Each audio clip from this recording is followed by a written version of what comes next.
Right, we are live. Hey guys, how's it going? Welcome back to the Kiwi Lads channel. We are here for a match of the URC, another South African derby. This one, the Stormers taking on the Sharks. Now, these two sides are in very different positions on the URC table, but that doesn't mean that this game won't be close. We've got quite a bit of build-up for this match as well. There's so much to talk about at this stage of the season, whether that's the Champions and Challenge Cup coming around the corner, whether that's the other competitions starting up very soon, or the fact that the Stormers in this competition are 8 wins from 8, sitting with 36 points on the table, top of the bunch, and not looking like they're going anywhere anytime soon. Whereas the Sharks, this is a must-win game, and it's away from home. They're on 14 points. They've had 2 wins from their 8 games. If they were to win this contest, they can actually go quite close to that top 8, about that 10th ranking. So it really is do or die for the Sharks here. And I will mention that they have got a repeat leg of this contest just next week. That will be in Durban. So if they don't win this one, they at least need 1 win to have half a chance of progressing forward. But looking through at the starting lineups, and there was a late change for the Sharks side away from home. Edouard Swart comes into the starting lineup as the number 2. No Bongi Mbanambi for this game, and then Ethan Bester, he moves to number 17, but starting with the home side, it is Ntatuko Machunu in the starting lineup alongside Andre Hugo Fenta and Nedeling Forshire. As the front row, Connie Evans and JD Schickerling will be the locking duo, so Ruben van Heeren not in the starting lineup, but instead making his way off the bench, and also the return of Murat in that number 19 jersey. In terms of the loose forwards, it is Paul de Villiers, Ben Jason Dixon, and Marcel Tennyson as the number 8, so no Evan Ruiz for this game. Some are speculating that he's being saved for the game next week. Others are saying there might be an injury, but either way, not having Evan Ruiz in that loose forward trio. Be intriguing to see how they go here, the Stormers. Although Paul de Villiers, he's been in some brilliant form, so I do like the fact that he's in the starting side for this contest as well. Kobus Reinach back as the number 9 with Sasha Feinberg, Ngume Zulu at 10. A Springbok pairing that did extremely well throughout 2025, now going head-to-head up against the Hendrikse brothers with some pretty handy players off the bench for the Sharks. In this match, Lilian Zas, he is out on the left wing. Damien Valimza returns to be number 12 with Similani on his outside. Hudson-Berg at 14 and Waterkaland as that number 15 option. Now, interesting that they didn't go with Dylan Mart, and he seems to be the player that some are surprised to miss out in terms of the selection. He has been an absolute bulldozer down the wing for the Stormers, but in this contest they have moved Hudson-Berg, and also Similani, I believe, last game may have been playing 15, so they've had a little bit of a reshuffle in terms of the Stormers back 3, but looking through at the Sharks side, still plenty of Springboks, although I do have to say it seems more so that they've stacked their bench for this contest rather than the starting lineup. It will be Guyane in the number 1 jersey. Edouard Swart, like I mentioned, moves to number 2, and then Vincent Koch slotting in. And number 3, Jason Jenkins and Emil van Heeren in the lock-in duo with Pepsi Buthelezi at 6. Emmanuel Tuchuka, who has been in some tremendous form for the Sharks throughout the season, he is number 7, and Nick Hatton, the captain, once again will play number 8. The Hendrikse brothers, Jaden and Jordan, in the 9 and 10 combo. Jaco Williams, the youngster from the under-20 setup, he will be there as the number 11, so no Makazole Mapimpi for this contest. Andre Esthuizen and Ethan Hooker make up the midfield. That is just a phenomenal duo. Once again, similar to what I said about Kobus Reinach and Sasha, those two, both Springboks, both with huge ability to go out there and have a great game. Yapinka out on the other wing, and Apalele Fasi slots in. And number 15, but those are the starting lineups. Ladies and gentlemen, we have got a whole heap of messages coming through at the moment, so I hope you guys are doing well. Of course, get in your score predictions if you haven't already. We have got the hi Hamish, trust you well, says Philip. Doing very well, very excited for this game. I've been looking through its stats to do with these two sides in their last previous head-to-heads. There's a lot of intrigue around this contest, and there's a lot of signs that point that this should be a close game in terms of history of these two sides throughout the last 10 years or so. But these lineups could say otherwise. At the moment where they are sitting on the table, 1 versus 14, it's very different. But something about this derby seems to just bring out the best in these two sides, at least when it comes to closeness of a match. But we'll be going through that in a very short moment. We've got hi all and all from Robert. Welcome back, says Ruth. And also Kyle Julius is here too. Good evening, sir, says Jeremy Yuckers. Welcome in. And hi Hamish, hope you're well, and I'm a Sharks supporter, says Please and Tease. So yeah, this game is make or break for the Sharks, or at least it can feel that way. They do need, I believe, at least one bonus point from this contest, whether that's from scoring 4 tries or whether that's from being within 7. But either way, they need something. At this stage of the season, they are starting to drop that little bit more. They're in 14th, but they have still got time. And that's the crazy thing about this URC competition. You can look at it and go, oh, well, 14th place at this stage of the season, probably impossible to come back. But then at the same time, when you look at the table, they are only sitting at this point in time 7 points away from the top 8. I've got to remember the Sharks have only played 8 games. You look at someone like the Ospreys, they've played 10. Munster have also played the 10 games. So they've got the game in hand for now because they haven't competed in the last little while. You've got Connacht, who are also going to be playing up against Leinster in a bit of a derby match in an Irish form rather than South African, and whoever wins that contest will get a nice boost. But if the Sharks were somehow able to get those bonus points, they can get that little bit closer to Connacht above them. So it's all on the line. It's actually going to be a very few intriguing contests. And then later on, I believe Zebre, they're playing Glasgow, and then also Cardiff are playing Benetton. So that can also change a little bit more in terms of the standings. As Gershon Weir playing, he is sadly not playing in this game, but hopefully will be next week, I would say. Normally we get to see a bit of rotation for these sides. Stormers by 7, says Joe. We got 21 points to 16. It's going to be a nail-biting match. I really hope it is. Although one other game that I thought was going to be nail-biting was Harlequins versus Leicester Tigers. And anyone who's kept an eye on the Premiership will know that that game was anything but. It ended up being an extremely one-sided affair, and I really hope that's not the case with this game. I'm hoping history will repeat itself a little bit and we get a nice close finish between these two sides. We have got there which region are the Sharks from in South Africa, so they are from Durban, and they've got a huge amount of talent. And it always surprises me to see them still sitting in the 14th spot. They have got the skill and they've got the players to be able to move up, but they are up against an undefeated Stormers side here that just don't look like going anywhere but that first place. And it's so crucial because when you look through at the Champions Cup round of 16, the moment the Stormers, they have got an away game coming up, and that's going to be up against Toulon. That's tough. The Bulls, they have got an away game up against the Glasgow Warriors.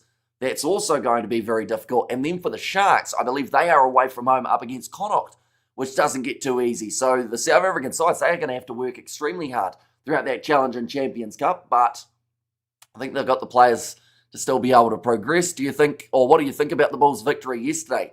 Yeah, managing to pull off the win. By the sounds of it, they went a lot better in the second half after I had left for that game, but very impressive to be able to hold out and get themselves the win there. The Lions, I have to say, valiant effort from them up against the Ospreys. And when looking through at the other game that took place as well, every single game out of the 3 matches that took place yesterday morning for us here in New Zealand, or for you guys nighttime Friday night in South Africa, all those games were separated by 2 or less points. So, is that a sign of something that we could see between these two sides? Once again, history between these teams has been very eventful. Definitely recently, I have been busy and I've been finding matches between these sides. First of all, these are all the games from Super Rugby, ladies and gentlemen, since 2016. Now, it's a wee way back and a little bit of a stretch, seeing as most of these guys weren't playing there, but the trend is close games. As you can see, 5 points separating them, 12 points separated in favour of the Sharks. Then you see that game 27-16 in favour of the Stormers. So 2 games out of the 6 games from their previous 6 in Super Rugby were separated by 7 or more points. Now, once again, very long time ago. Seems like a weird stat. So we move on to the URC. And the trend continues. The last time that they played, 4 points separating it. The time before that, 6. Time before that, 4. 1. 6. That game was the outlier, the one between the Stormers and the Sharks from February 5th or February 4th, it would have been for you guys in South Africa. 46 points to 19. A 10-point victory to the Stormers the year prior, and then another draw between these two sides. So, I did a little bit of calculations, and I worked out that from the last 14 matches these two sides have played, 10 of those games have been within 7 points, And you could even extend that a little bit more. And about, I believe, 8 or 9 of those games have been within 7. And about, I don't know, 6 or so have been within 5. So you really do see a close game when these two sides play, which is good, as long as that trend continues in this match, because if it doesn't, then, it kind of breaks the momentum a little bit of this rivalry. De Villiers, one of the finest flankers in the world rugby, in my opinion. He is a brilliant player. And I feel like he still goes a little bit under the radar for people outside of Stormers supporters. Some people would say that they don't really see the amount that he does, but when you watch a Stormers game, he kind of reminds me a little bit, I would say, of a Dion Foree in terms of what he did for the Stormers, how, I hope he gets more international opportunity than Dion Foree did throughout his career. But Paul de Villiers, he's still young as well. I think he's born in 2003. So the fact that he has still got a lot of good years in front of him, probably a couple World Cups in him as well, if they do look in that direction and give him that chance at 6. He could do very well. On the other side, you've got Pepsi Buthelezi, another young, talented player. Could do just as well. We have got how long before kickoff? Kickoff is in 18 minutes. I started quite early on this stream only because of the fact that I did have to leave that Bulls versus Edinburgh game early, so I wanted to make it up and do a little bit more on the build-up of this game. Plus, these two sides, I could talk about them for hours. You guys would probably get sick of it if I did, but there's a lot to talk about. When it comes to these two sides, we've hardly even brushed upon what is coming up for these teams as well. The South African Derby next week is also happening, and then from there, the Sharks are playing the Lions in 4 weeks' time. The Stormers are playing the Lions in 5 weeks' time. Paul de Villiers just turned 20. No, wait, 23, says Yanko. And also, yesterday you drove 2.5 hours for your very first brandy. How was it, says Anna? There was no brandy that was consumed. I had a Sprite, as I was going to be doing some of the driving. But no, it was good. Overall, the weather was shocking. Unfortunately, it has been that way in New Zealand for a few days. It's just been raining every chance it gets. But yeah, it was good overall. A lot of driving, a lot of rain, and a lot of barbecue food, or braai food, I guess you could say. Although we didn't quite have the braai, unfortunately. We have got there as well, where is it? What's your call, Hamish? I'm going within 7, but I actually, to be fair, if I had to think with my head rather than my hope or my heart, the reality of this game is the Sharks have to keep it close until their bench come on, because they've got a very strong bench for this contest. But if the game's won by the Stormers by that point, there's no point having all these world-class players. I think I have to lean this way so you guys can see the bench. But Oxen Shea making his way off of the bench. Vincent Tachuka also there. They've got Grant Williams as another option. Sio Kolisi, Sia Masuku. He's someone who normally nails his last-minute kicks, although did struggle in, I believe, his last game for the Sharks. But if they can keep it close, I think they've got the advantage off the bench, the Sharks here. But it's all redundant if they don't keep this game close up until around maybe that 55, 60th minute mark. But if they are within 7 points at Cape Town Stadium at that stage, they might have enough to go on and win this game. But if not, I think that the Stormers realistically might end up winning by about 15. So those are the two options for me. And I really hope we don't get a one-sided affair like that game from about 2022 or 23, when the Stormers won about 57-12. That would not be ideal. Unless you go for the Stormers, then that would be the best thing possible that could happen from this game. Paul is going to replace Sia. That is why Sasha Feinberg Zulu is in the captain's role. Rassi told me. Says Martin there. And also we have got there, not a big deal, but you misspelled Hudsonberg. I knew I'd misspell one name. Which part of it did I get wrong? So it must be his first name, is it? Maybe? I'm looking at it. It is in reverse for me, so that makes it difficult to be able to work it out. Is it misspelled? Which part of it is misspelled? We have got there Pepsi or Pepsi. Says Anderson. Pepsi Buthelesi's name is with an H. No, Berg instead of Berg. Okay. So we got it round the wrong way with the Berg. That's probably from writing so much of Morne Fundenberg, isn't it? It ends up getting slightly misspelt. We have got there nothing but rain and cold in the UK, says DJ. And also we've got there, where's Ruby, says Ruby. I assume she will be here at some point throughout this match as well. nothing but rain and cold.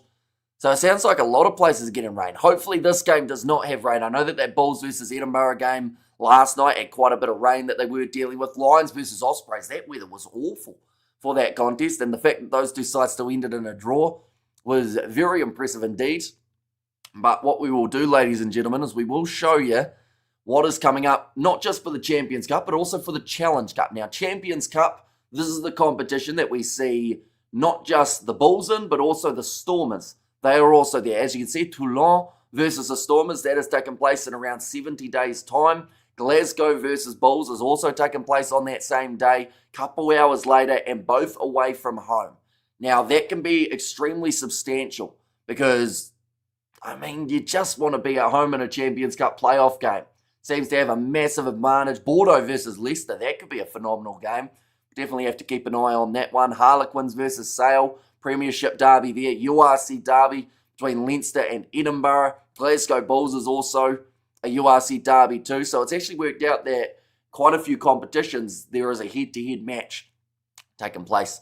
In the round of 16, you may ask the question, well, where are the Sharks? They are in the Challenge Cup again. They did finish 5th in their group for the for the Champions Cup competition. So they are opening up the last 16 in a game up against Connacht. So that is a URC derby, Montpellier versus Pipinier, whose name I always mispronounce. There is Exeter versus Munster. That should be a phenomenal type of matchup. There are a few very good sides. La Rochelle missing out on the Champions Cup. They are taking part in the Challenge Cup. I definitely wouldn't want to be facing them in the round of 16. Ospreys versus Ulster. Will Ospreys even be playing in 70 days' time? There's a lot of uncertainty around that side at the moment. But yeah, plenty of excitement still to come in the near future. We have got there Haino. I did a good job yesterday. Haino, are you in the chat? Says Xander. He certainly did. I actually ended up getting a chance because we were splitting up the driving a little bit. I was listening with my headphones on because in the end I had to actually click the end stream button. So hopefully the timing of that was all right. But yeah, ended up listening in and yeah, he did very well on the stream. We'll happily have him back in the future. Is Daniel Day the Dr. Sunday? Is Daniel Day the Dr. Sunday? I have no idea what that means. I know that Daniel is one of the other Kiwi lads, but I don't know whether that has any... I feel like that's not related at all, is it? I guess they can't play or can't match that Japanese play, says Youngko. And also we get there, hi Hamish, hi all, says Wild Lobster, welcome in. At 32 degrees. Oh, that's a bit brutal. 32 degrees for this game. I would assume we're going to have the 20-minute drinks break then. More than likely. Definitely if the heat does continue. Cape Town is warm, no rain. And to be fair, Vandenberg is also with an E. Maybe you've been writing a lot of place names, but often end in Berg. I don't think I've written Luxembourg down in the recent history. Whose name is B-U-R-G? I'm trying to think of who's got that on the end of their name and why I've been writing it with a U so much. We have got there, I think it's sunny in Cape Town, says how's it? And also we have got there, hot says roof, and also don't think Stormers got money for Peter Stephtatoy and Cheslin Colby. Says Martin, yeah, there is some good money going around in Japan, although I did see that, is Peter Stephtatoy missing his whole Japanese season to have some surgery or something like that? Johannesburg, maybe it's Johannesburg that I've been writing a lot. It's such a shame about the Welsh regions. They all play their own distinctive styles and don't mix too well, says DJ. Yeah, it's going to be very interesting to see what actually happens in the near future with those sides because, like, the Ospreys, they are doing all right on the table, but if they're the side that end up disappearing, like, what do you do with their players? Do you split them up throughout the other Welsh regions? Or, like, there are so many questions coming up in the near future for Welsh rugby. And the Six Nations just around the corner as well. Literally around the corner, by the way. It's only taken place in 2 weeks' time. We've actually got it here. These are the first round fixtures. They've got less than 14 days to be able to work out what they are doing. In terms of internationally, Wales, they are going head-to-head with England for the first round of the Six Nations comp. England, they are one of the favourites alongside the two sides who are playing off in the first contest that has taken place on Thursday night.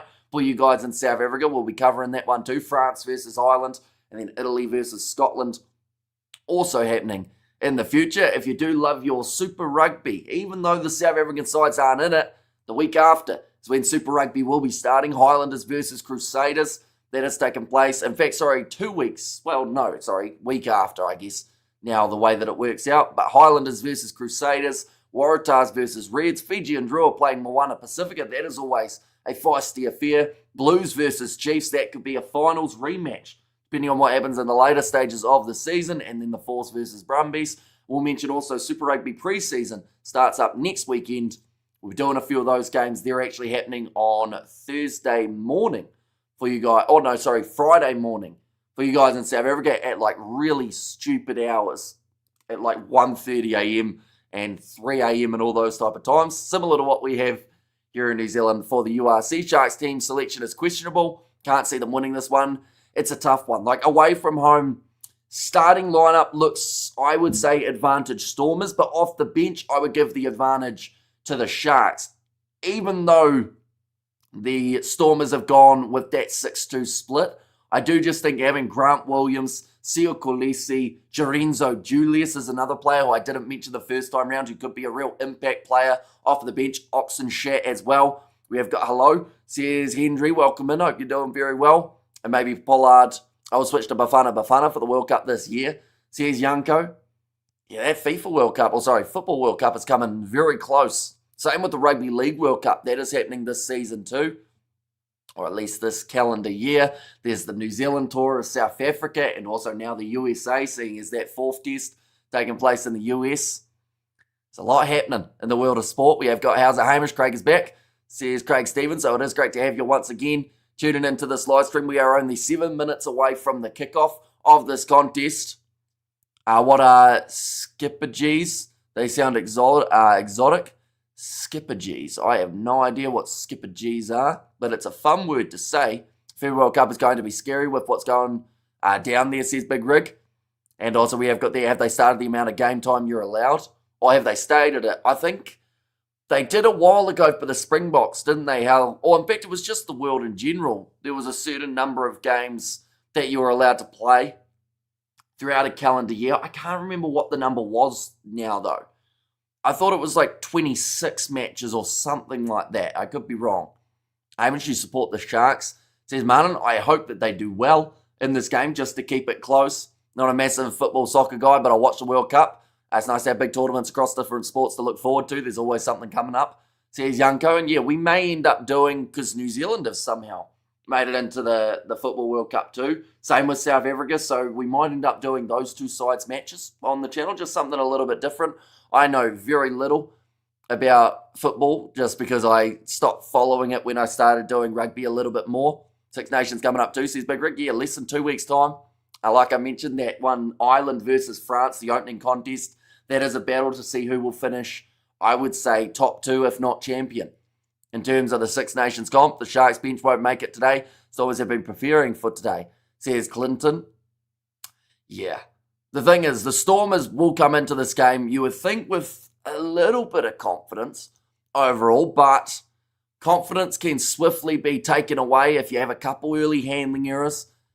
I know that this is bad, but ask the Sharks. They have been a side that have looked really good throughout the opening moments of certain contests, and then just one handling error turns into 15 a minute, Hamish. If the All Blacks won the World Cup, if the All Whites won the World Cup, you would be well chuffed. I'd be very surprised, I think, would be the better way of describing it, because of the fact that, like, coming into that competition, don't they come in like rank 60-something, or maybe even lower than that, in fact, for New Zealand? So I don't think the whole world would be chuffed. I think there'd be a lot of teams getting certain coaches sacked and all sorts heading into the World Cup, sides with a lot more funding than New Zealand.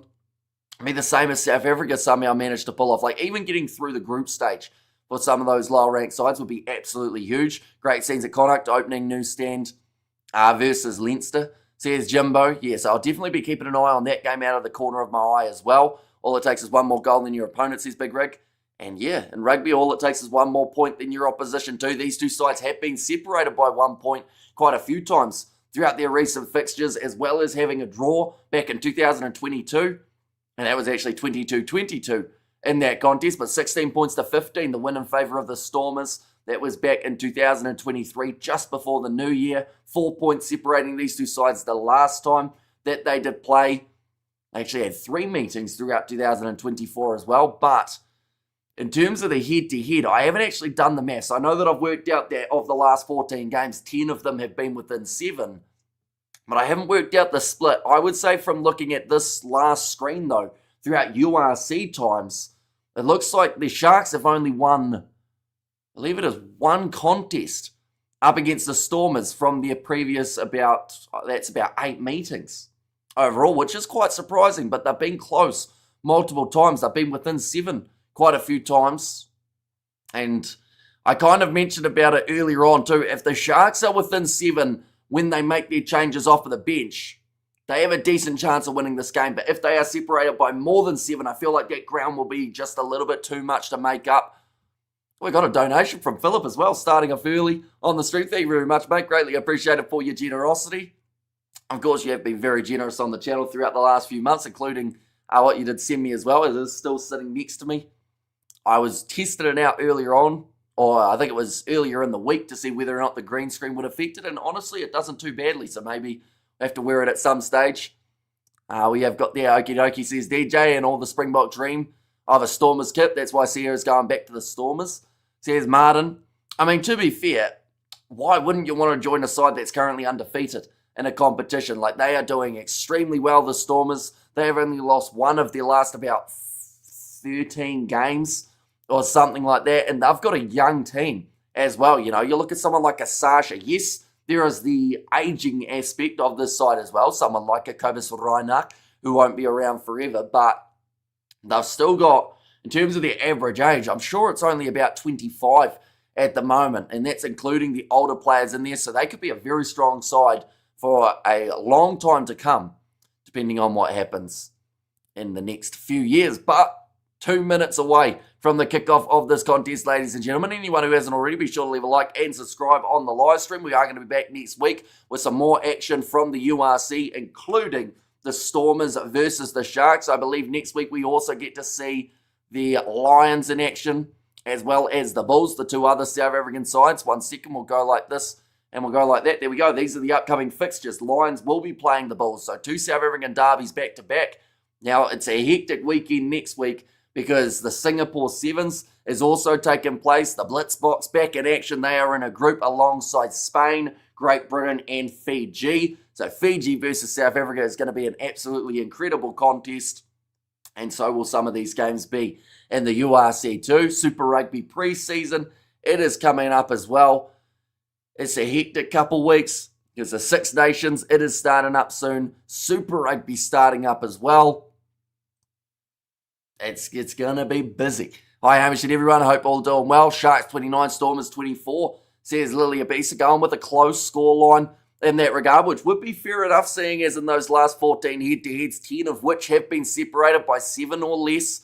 That is a stat that I've really been trying to push throughout this one, hoping that talking it into existence means that we're going to see a close game between these two sides. But yeah, it's either going to be close, or I think if either of these sides were going to run away with it, because this game is at Cape Town, I think it would be the Stormers. But hoping for a close game. The game is starting at what time? It is starting in about 1 minute's time, because these two sides have now made their way out onto the field. They are all but ready to go. Two sides looking great and looking rearing to go for a crucial game of the URC season. For the Stormers, they are still undefeated. The Sharks, they would love nothing more than to boost themselves up on the points, as well as in that winning streak of a former, or of another South African side.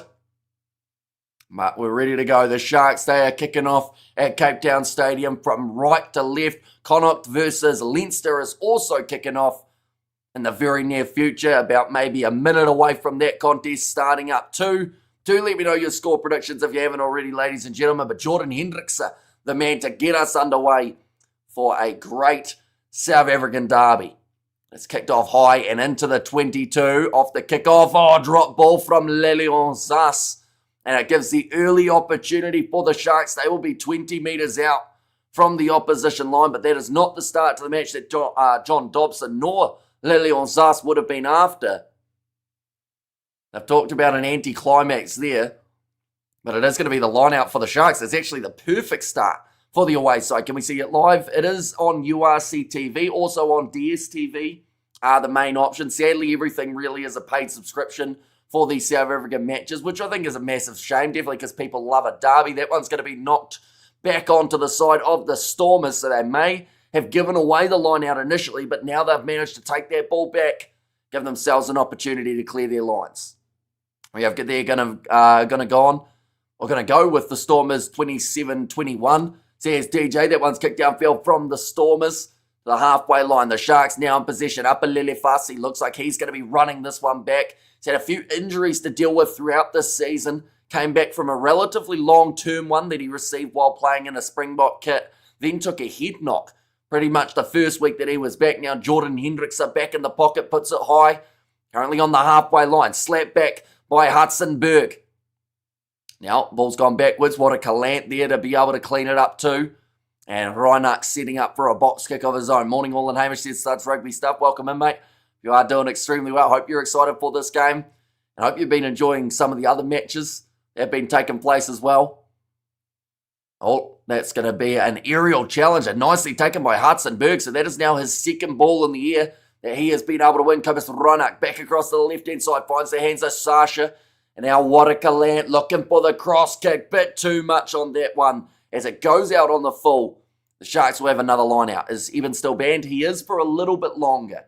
But he's not a mile away from coming back, which is great news. Hi, Big Rig, says Philip. Put live, please. Sadly, if I showed any match footage, I would get taken off YouTube within about 3 seconds. With a copyright strike, we get banned for 3 months. But yeah, it is on URC TV. DSTV has the option in South Africa for being able to watch it, or Super Sport.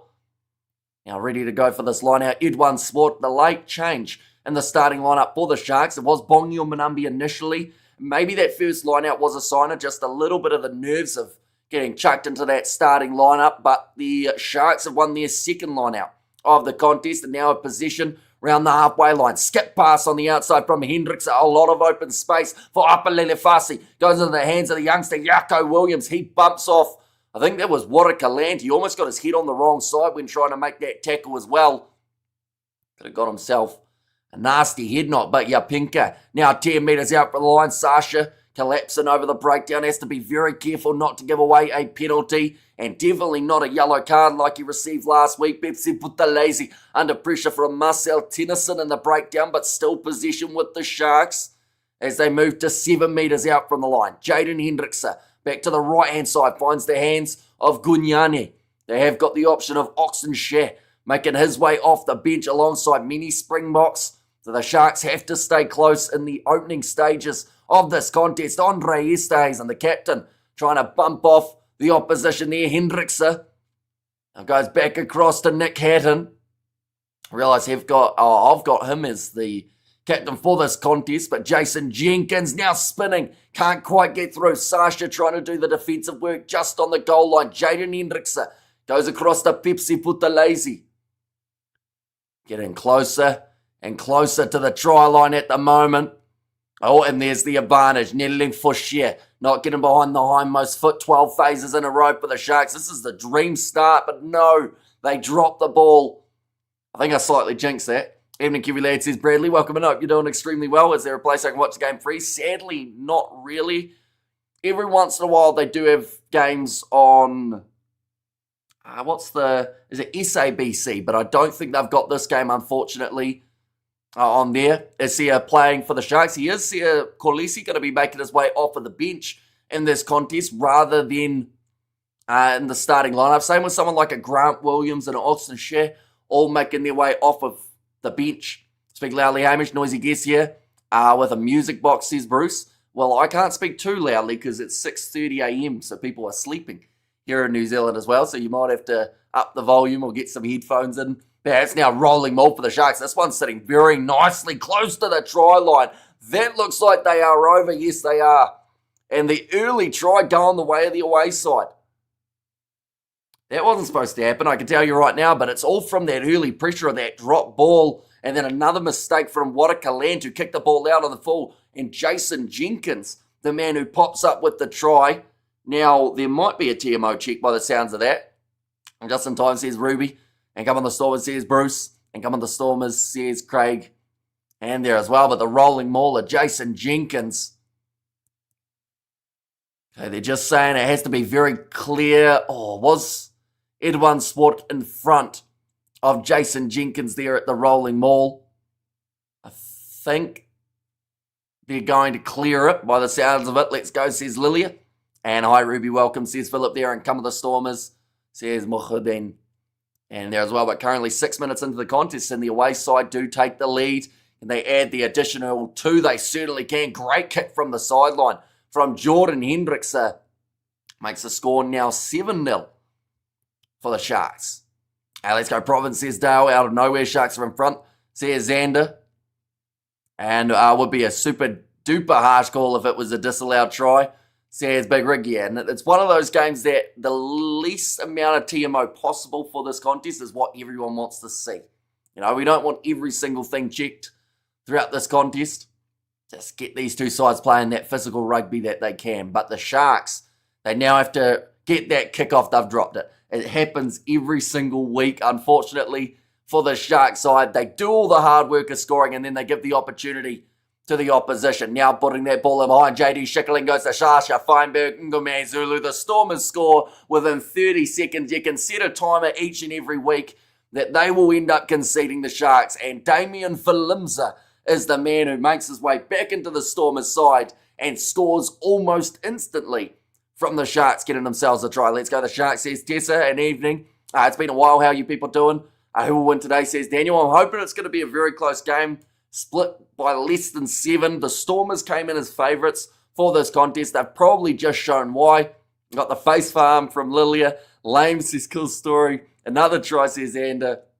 Yeah, it is unfortunately, like, it happens so often for the Sharks, and it's such a brutal one for them. They do all the hard work to then not retain that kickoff. You would think that would be the only thing that they practice during the week, is catching the ball under pressure. Because, I mean, we even saw it for the Stormers. They dropped the ball, and that led to the pressure that eventually got the Sharks the try. Missed kick from Sasha Feinberg and Ngame Zulu, so the lead is still with the Sharks side, but be very intriguing to see if that is the first of many now. Did the kick go over? He did miss it away to the right-hand side. That was awful defence, says Big Rig. Yeah, they were just scrambling after dropping that ball. The gap was well and truly open up. If Limza hadn't scored it, he had Hudsonberg on his outside, throw it away, says Please and Tease. Going to be kicked off now, and the Stormers retaining, or at least taking that ball off kickoff. 8 minutes into the contest, 2 points separating these two sides. Coach Killer says, DJ, I promise if the Sharks win today, I'm going to make boba tea and eat it under my garden sprayer with a fan blowing on me. I aim to keep that promise. What is boba, or boba, is it boba tea? Is that how you say it? Because that's not the one with the bubbles in it, is it? You know that like type of tea that you have that have like the little gel balls? I think that's boba tea maybe. That's different, isn't it? Oh, about a triple blow of the whistle there for a knock on from Lilian Zas. And did boot that ball into touch. I will mention Leinster just scored away from home up against Connacht. Getting the early try was Finton Gunn. They are just showing the previous results. All of the games in the last 3 meetings has been split by less than 7. One of those games, though, in the 30th of November 2024, was won by the Sharks away from home. Who got in, who scored? So first try for the Stormers was scored by Damien Valimza. First try for the Sharks, Jason Jenkins. So that's the way the cookie has crumbled so far. And I think we're going to have a lot more tries throughout this contest. Bo Boti says, DJ, no, it's a type of curry with lots of rice. Very tasty, says Please and Tease, and come on the Stormers.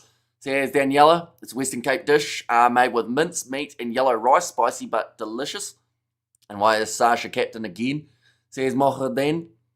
Although, to be fair, outside of Sasha, who would you have as the captain of the Stormers side? I know that some would say Nedeling Foucher just because he's done it in the past, but I know he also got a lot of criticism for not doing a lot of things that a captain normally would. That's a good kick him behind from the Sharks. Jaco Williams waiting for the bounce of the ball. No option there for Lilian Zas just to boot that ball out.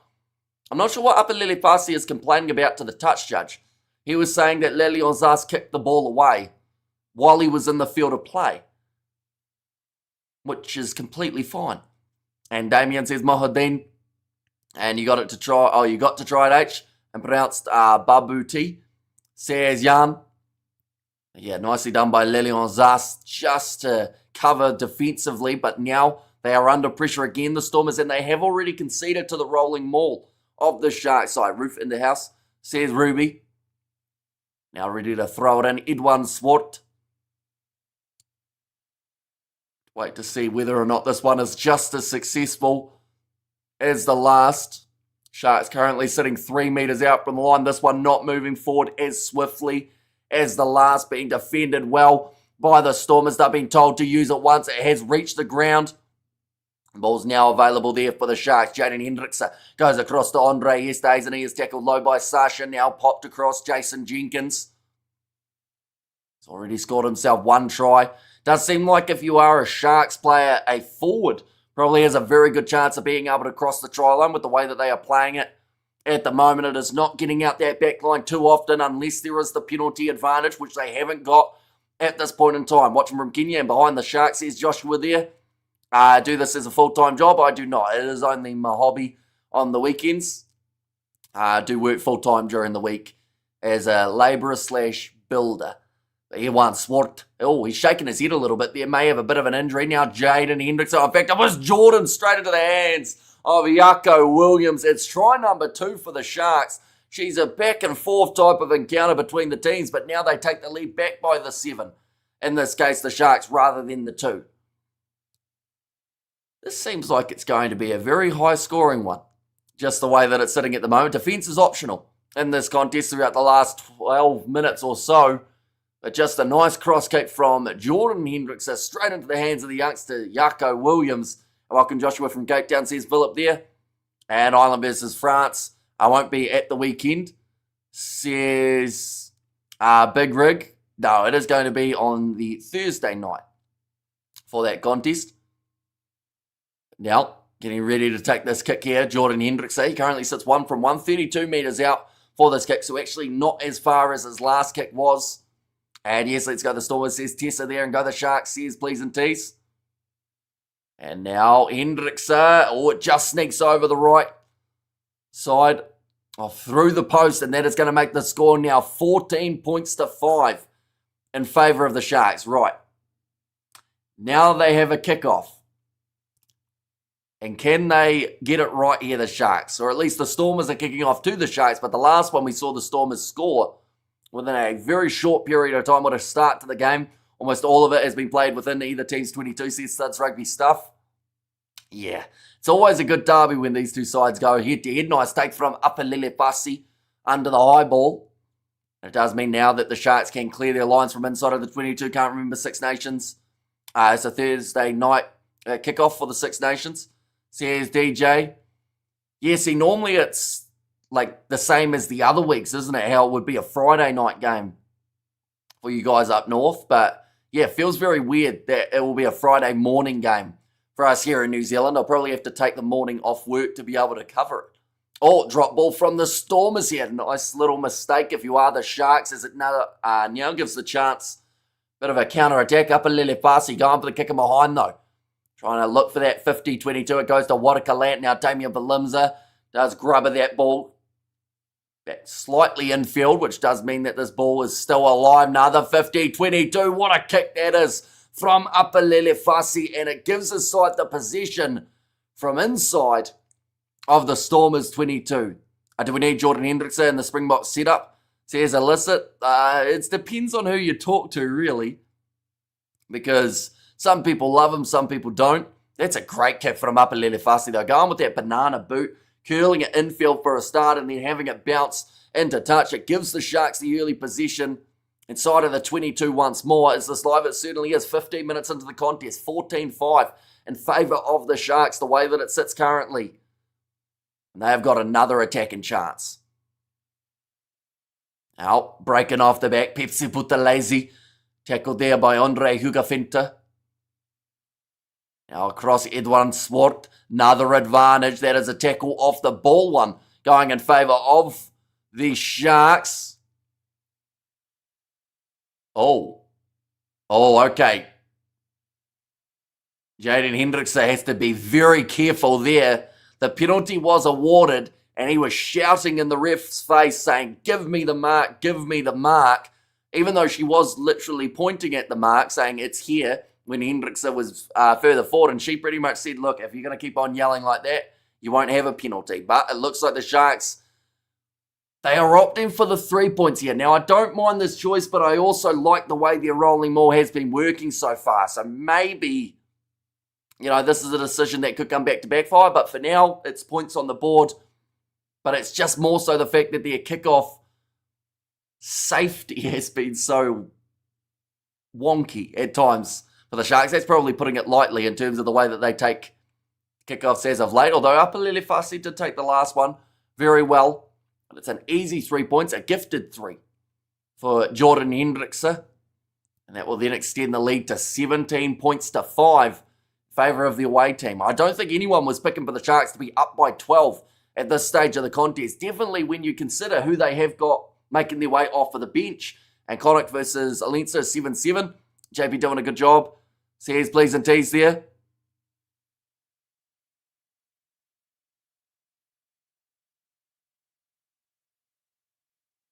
Okay, so the referee was just saying there that she will sort out Jaden Hendrickson if he keeps on yelling. Is Kolisi injured? He is not. He's making his way off of the bench in this contest. They have just opted to go with a little bit of a stronger side to finish this match rather than starting, although you could argue that this young team mixed with the Springboks is actually doing better than we've seen a fully stacked Springboks Sharks lineup do throughout the early stages. Now kick downfield from Jaden Hendrickson. Running onto it was Warwick Lant, unable to take it, and nicely grabbed by Emil van Heeren. Sharks playing better with the new coach. Blum was useless. Says Martin. Now going back across to the left-hand side. Going to be kicked in behind by Apalele Fasi. We have got there, thanks, says Robert. And they're too nicely taken by Sasha Feinberg and Gomez Zulu inside of the 22. He will look to clear it towards the sideline. Try Leolin. Leolin. Zas says, was there from Arthur now, Apalele Fasi. Going for the cross kick here. Going, beautifully taken, and that is a gift and a half. Lilion Zas. Oh no, he's been caught. How did Andre Esterhuizen catch Zas there? But it means that the Sharks have turned that ball over. That is a try-saving tackle from Andre Esterhuizen that really shouldn't have happened. Apalele Fasi pretty much said to Zas to just run in the try. That cross-kick attempt. However, India harassed New Zealand in the last T20s. They need Finale. Says Pep's Box there, and I stepped away to make some cheap instant coffee, and it's 17-5 already. Says Ed, yeah, this game has been flying. It was almost... Okay, another last warning for Jaden Hendrickson from the referee, pretty much telling him if you keep on going like this, he's going to get himself in trouble. Fastest live the longest. Says no live stream like to watch, so the best option is probably Super Sport. Unfortunately, there aren't any free options for being able to watch this game unless you're doing an illegal stream. But yeah, any match footage or audio on YouTube gets you taken straight down within a few seconds. Well, Andre Esterhuizen just earned his salary, says Yanko. Yeah, brilliant win in terms of the foot race head-to-head for Andre Esterhuizen. And I don't think many people would have been backing him to be able to catch Zas down the wing, but it happened pretty quickly. Now, big bump off from Ntatuku Machunu, currently sitting 10 metres out from the line into the hands of Similani, that number 13 jersey this week. It's just played pretty much anywhere that they've needed him throughout the Stormers season. Cobus run up with the short ball to Andre Hekofenta.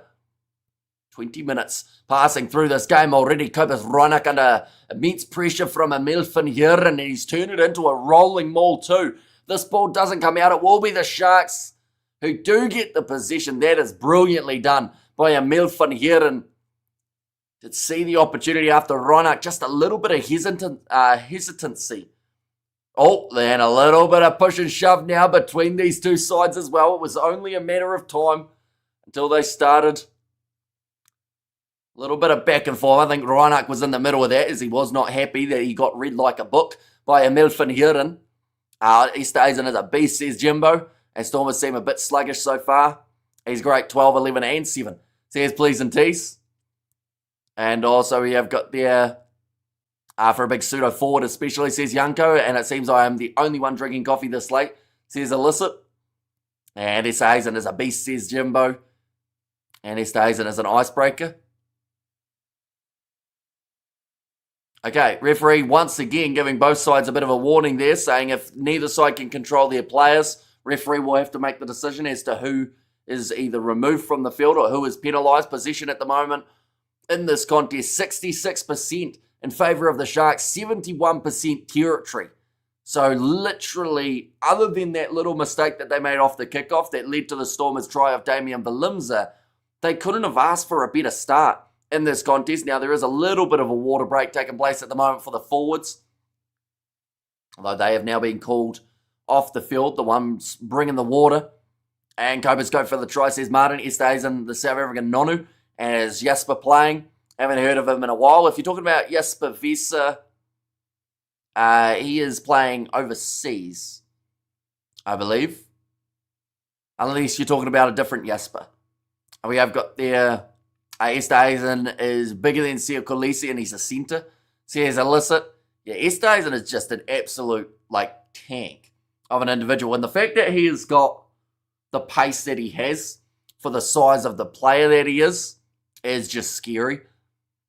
Oh, that ball's going to be available. Oh, Reinach all but getting it at the back of the scrum for a side, but Jaden Hendricks are managing to rip it out of the hands of Reinach and keep it in the possession of the Sharks side. Emmanuel Tichuka trying to make those couple extra metres to create an angle for Jaden Hendricks' kick. Esthuizen fair nimble for such big men, not just a crash ball specialist, says DJ. Yeah, the fact that he offers you the work and the breakdown as well as actual pace is huge. Because there have been many players who have been big and then they just have that crash ball option and don't really offer you pace to go with it. Whereas for Andre Esthuizen, he has got the whole package in terms of what he can do. I guess Jasper Vesa, I remember he got a red card for a headbutt. He did, up against, I believe it was Daniele Fischetti in that game up against the Italians. He's had his fair share of suspensions throughout his time, Jasper Vesa. I think they've just said Emmanuel Tichuka is down. Yes, he is. And it looks like he's actually going to be making his way from the field here after that last carry. That is a massive shame for the Sharks, as he has been one of the form-loose forwards. Now, the question is, do they bring on Vincent Tichuka or do they bring on Sio Kolisi now? At this stage of the match, I'm sure they would have liked to make those changes as late as physically possible in this match. I mentioned how the Sharks, if they want a good chance of winning, they would have to be somewhere within the 7 points for the last 20 or so minutes. He's been asked to fill very big boots. Damien Dealindi is a gen grade at 12. And will you be covering the under-20 tests in February, says Alyssa? Are we talking about the under-26 nations, I assume? Right, it is going to be Vincent Tichuka, who replaces his brother Emmanuel. More than likely will slot straight into that number 7 jersey. I actually think it's a decent position for Tichuka, but I do actually think he's more dangerous as a number 8. Or at least he was at the start of the season. How was your trip back home? It was very rainy. And yeah, it was all right though. 2.5 hours of a bit of a scenic route home was quite nice. Nicely taken there by the Stormers. Sitting just on the halfway line, Cobus Reinach goes across to Damian Valimza, trying to step through Jordan Hendrickson. And his tackle attempt, now a bit of a counter ruck there from the Sharks. Ball bounces onto the side of Reinach, who does decide to kick this one high out towards his winger. Slapping it back now nicely was Hudson-Berg. The hands of Untuku Machunu. There's currently a lot of pressure coming in though, but they will go back for the original penalty advantage. Swinging around number 10, that is against Jordan Hendrickson. In the breakdown, under 20 Springboks, bro. Says Illicit. Who are they playing in February? Illicit. And we have got there, I'll never forget that Bacchius headbutt on Jimmy Cowan. That was wild. And also Damien Dealindi back to the Stormers next year. There have always been rumours about Damien Dealindi eventually going back to South Africa, but it's a tricky one because he's making such good money overseas. And he's also, if he's trying to get to that next World Cup, I feel like it's probably a better decision injury-wise if he stays in Japan and just kind of waits patiently for that World Cup. Georgia, I believe, says Illicit. See, that's a match that I hadn't even heard about. But if it's being shown here in New Zealand, we'll probably end up covering it. Whose ball? It is going to be Sasha's off the kicking tee here. He's going to be looking to add the additional 43 metres straight out in front of the post. He did miss his first kick of the day. And he's missed his second kick of the day as well, sitting 0 from 2. And it keeps the score sitting 5 points to 17. You've seen all the panic on DSPN, says Cool Story. I assume that's around the All Blacks coaching setup. I feel like it's strategic though as well, because at the end of the day, like, if you can get a whole heap of views for it and they're trying to grow their brand as well, like, that's the best time to be able to do it. Like, they'll be doing 3 videos a day if they can, which is just, I guess it's just smart since it's currently very relevant. But yeah, there's a lot of nervous Kiwis at the moment around that All Black setup. But the way that I look at it is until they actually, like, kind of give a guy the head coach role, there's not much to panic about just yet. Are you covering Glasgow? I am not, no. I will be for the round of 16 game, though, that has taken place. Oh, there was a missed opportunity there for the Stormers again, but they are going to be going back for the penalty advantage in their favour once more. Barkius was scared for the big man, says Martin. And who missed 2 kicks? It was Sasha, currently sitting 0 from 2, but an offside advantage against the Sharks, just rushing up a little bit too quickly. And it does seem like now the decision has to be made for the Stormers. Do they want to again go for the 3 points? Or do they instead want to go for the corner? Is there no other kicker for the Stormers other than Sasha? They have got the option, I guess, of Damien Valimza as another kicking potential option. But I think they'll stick with Sasha for now. How's Connacht doing? At the moment, they are 7-all up against Leinster after 21 minutes. So that is actually the closer game of the two at the moment. But a kick towards the sideline now for the Stormers. 2 penalties so far conceded by the Sharks. And go Sharks go. And SFM should give up captaincy. His kicking has been bad since being captain, says Joe. Is Cheslin a good kicker? He normally nails his kicks, Cheslin Colby, when given the chance. Now Ronak searching for that ball. In the breakdown, gives it off to Ben Jason Dixon. He's met by Hatton, as well as a Milfin Yurin, who's already got a crucial steal for the Sharks side in the contest. Ball to Villiers now. It's hard meters at the moment for the Stormers side. Seems like the Sharks are really short up their defence. Now Sasha, skip pass on the outside, goes to Zas. Tackled by Jordan Hendrickson this time. Still looking for that counter-ruck, though. The Sharks, every single breakdown, looking for the chance of being able to steal that ball. How come Willems and Sasha were 90% goal kickers in school, then struggle so much on the pro stage? Says Neil, that's going to be a big wide cutout. It does go into touch, but they're going back for another penalty advantage. I think it just depends a little bit. You know, the pressure starts to build a little bit. And then I guess sometimes it just depends on where those kicks are being taken from as well. John Dobson didn't look happy at the moment, as he wouldn't be. Currently down by the 12 points, but the Stormers have received another penalty. Who is the ref? It is Annie... Oh, I can't remember her full name, unfortunately. Or actually, is it Amy Lee Barrett or something like that? Oh, quick tap taken by the Stormers going through. And Damien Valimza scores his second try. Right, I think that has all been cleared as well. Yeah, I think it's Amy Lee Barrett or something along those lines. We have got there, I think DSPN both captures the mood of New Zealand fans and also inflates the situation, but partly because NZR players and Razor are saying 0. Says Studs Rugby stuff.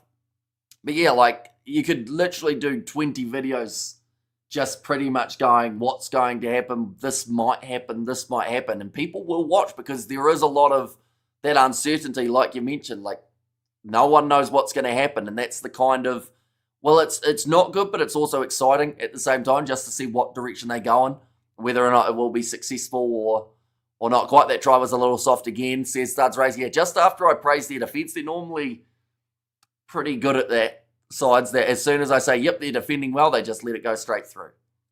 And Pollard all day, says Joe Mann, and Lebock has improved immensely. And also, to be fair, Sasha has been getting all the Western Province points, says Young. Go, that is going to be going over this time from Sasha there. Making the score, will be sitting 12 points to 17. Yeah, so Sasha was just confirming with the referee, am I allowed to take it quickly? Referee says, yep, go for it. As number 7 in the Sharks team, Japanese or South African, sounds like a Japanese surname. I assume you're talking about Tachuka.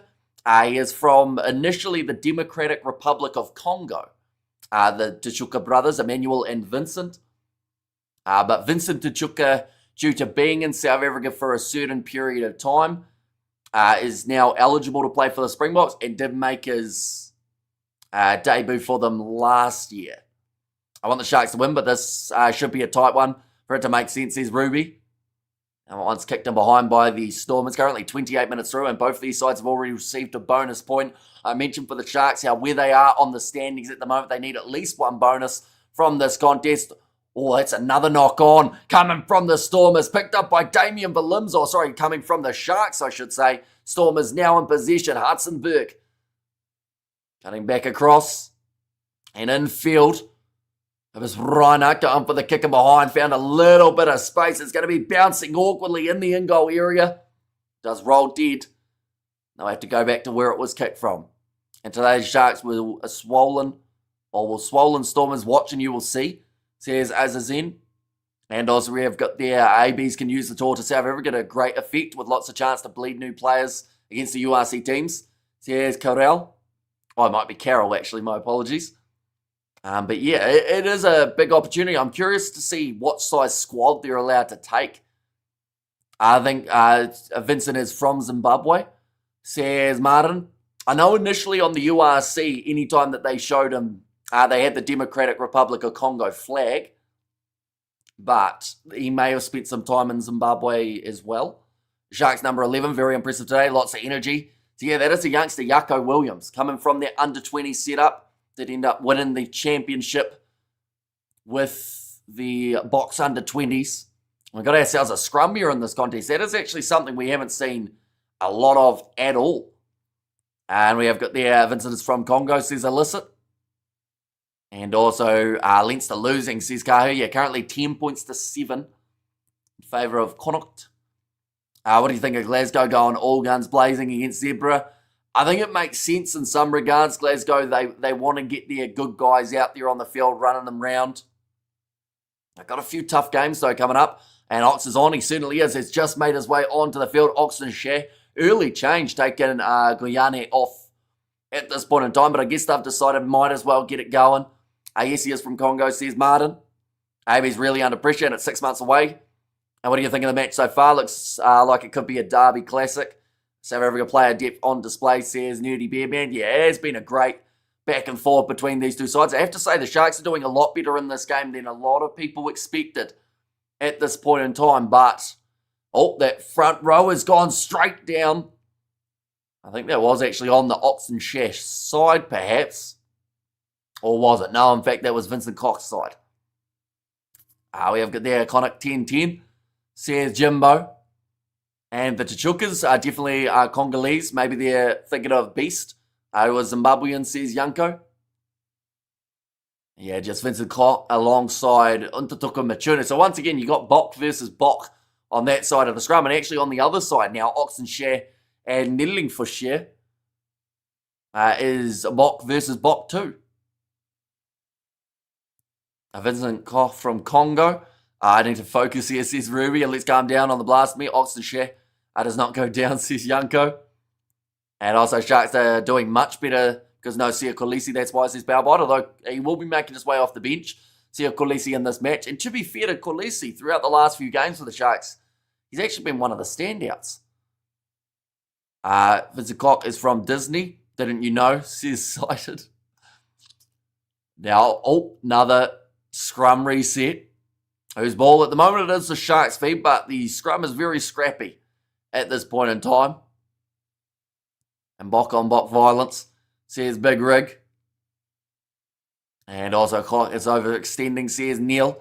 And Lions Ospreys game of the year so far, says Cool Story. It was certainly back and forth between those two sides. And in a way, I'm glad that it finished the way that it did. Because I feel like both sides deserved like a decent amount of points for how they played. Stormers need to get a try, says Martin. And the Stormers still undefeated. They are currently sitting 8 wins from 8 at the top of the URC table. But this game could certainly change that. As you can see, they also have a game in hand over the Glasgow Warriors, who are going to be playing, or who did play, I believe, are going to be playing, later on tonight or today, depending on where you are in the world. Oh, that was an ugly clean out in Leinster versus Connacht. Looked like an American football check. But the scrum reset again. This scrum has taken 2.5 minutes, I believe, so far. But luckily now, oh no, it's gone down once more. But this time it is a penalty awarded to the Sharks. Much better, Stormers, says Dion. Who scored for the Stormers, says LeBron. So far, 2 tries for Damien Valimza. He scored one of them off the quick tap and the other one off the pass out to the left-hand side. And Khaleesi does 5 things in a game. He's meant to be amazing. If he did what Quagga Smith or Peter Steph-Toy did every match, people would say he is a god who should be made president of the world. Says Power Bite.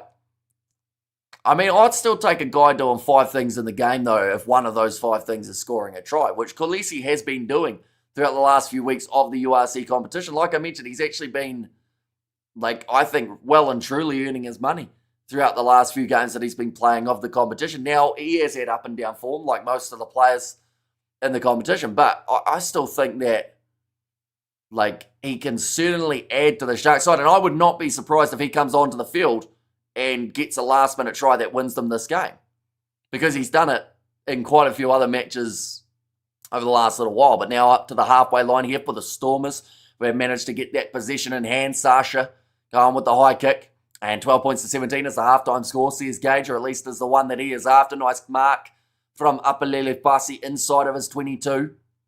The Lions played well in that awful weather. And I think even his biggest fans have to admit that a lot of hype around Khaleesi is to do with his background and rhetoric, says Youngko. Yeah, I think that the captaincy side of things is something that a lot of people are thoroughly impressed with for Sio Khaleesi. Although for the Sharks, of course, he doesn't normally get that captaincy role. Rasi keeps overlooking Pepsi Putalese. I think that Rasi just has too many choices in the loose forwards. Vincent Tachuka. He had a great non-official debut up against the Barbarians, scored himself 2 tries. Has his official Springboks debut, scores a try. And then because of that depth, just disappears and still could probably get back into a Springbok kit. Emmanuel Tachuka, his brother, he could be a bolter for 2026. They've got the youngsters like Klakane, who, they'll be looking at as future options. It's just when you decide to give those guys the opportunity. Loose ball from Yapinka. Gives it to Apalele Fasi. It's put under a huge amount of pressure in that breakdown from Marcel Tennyson. And more suited to the Sharks than the Stormers, says Cited. And it's been a hot, sticky day in Cape Town. And also, have you seen how hard he hits when he tackles? I somewhat agree with you. He has slowed down, but he's still working hard player. Says Ruby, that one's kicked downfield, and a big collision in the air between Yapinka and Sasha. It looks like it is actually going to be the Sharks who do get themselves the line out here. 5 minutes remaining in this first half. Oh no, straight off I think that was the fingertip of Yapinka. This might be a Stormers line out here. Or at least it should be. Oh no, they've called it against Sasha as a knock-on into touch. He has currently got himself the 2 try assists. The thing is, Khaleesi went to Gray's College, one of the best schools in the world, and it's been admitted that he doesn't lead the box on the pitch or off it. It's by his example. And also we have got there now that Razor has sacked the ABs are like a wounded beast.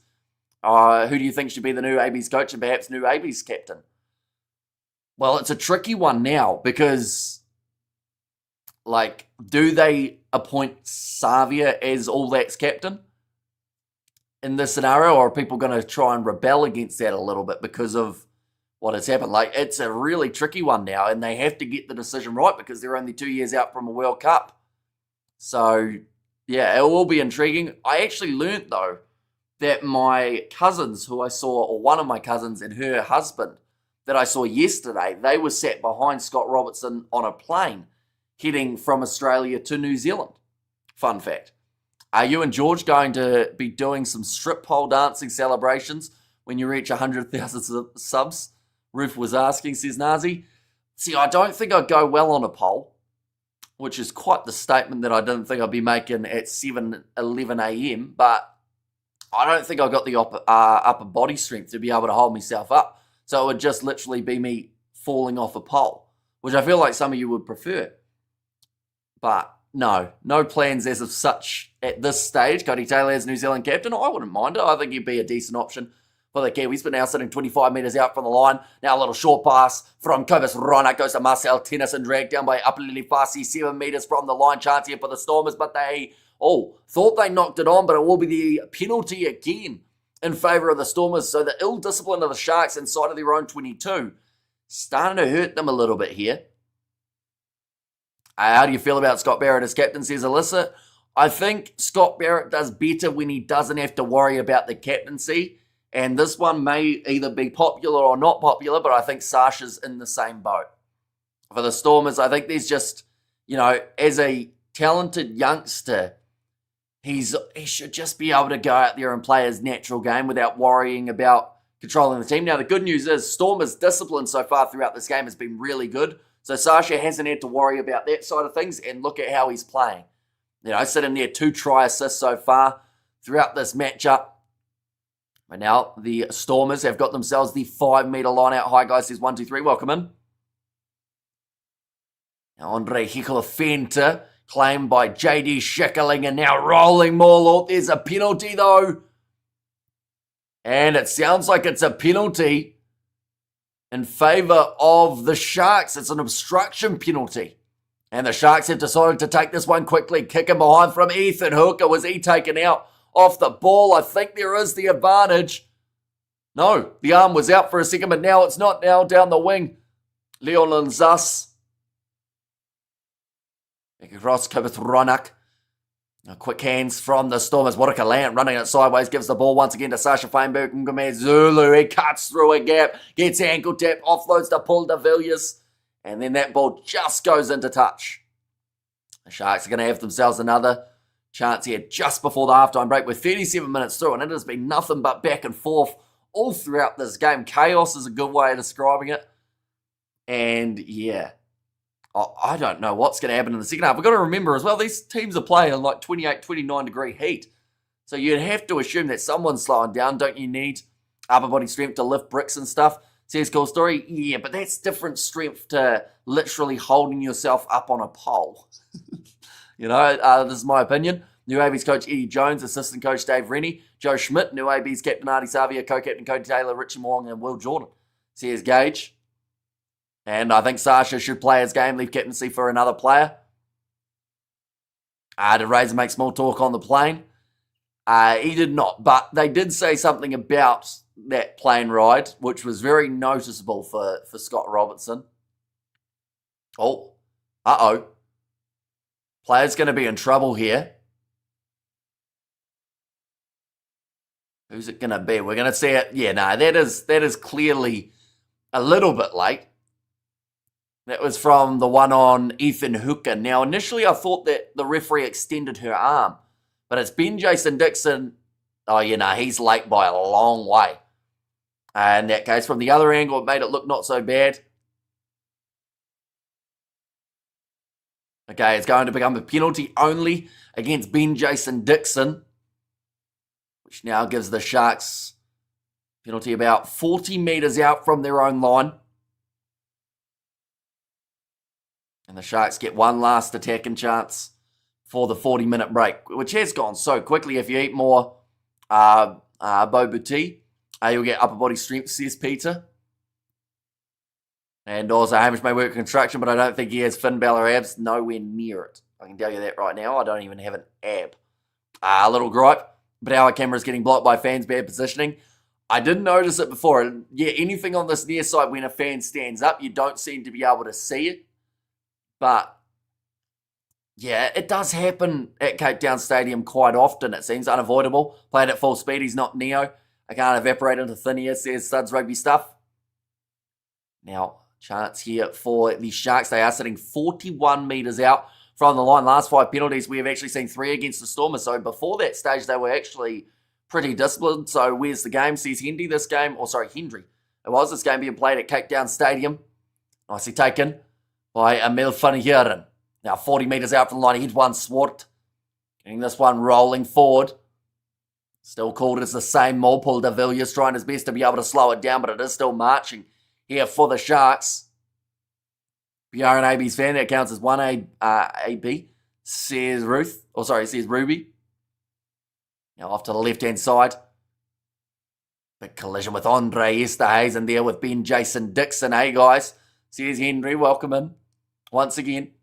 So where's the game? I assume you're talking about where's the game as in like actually watching rather than in Cape Town, seeing as we answered that one. But it is on Supersport and it's also on URC TV.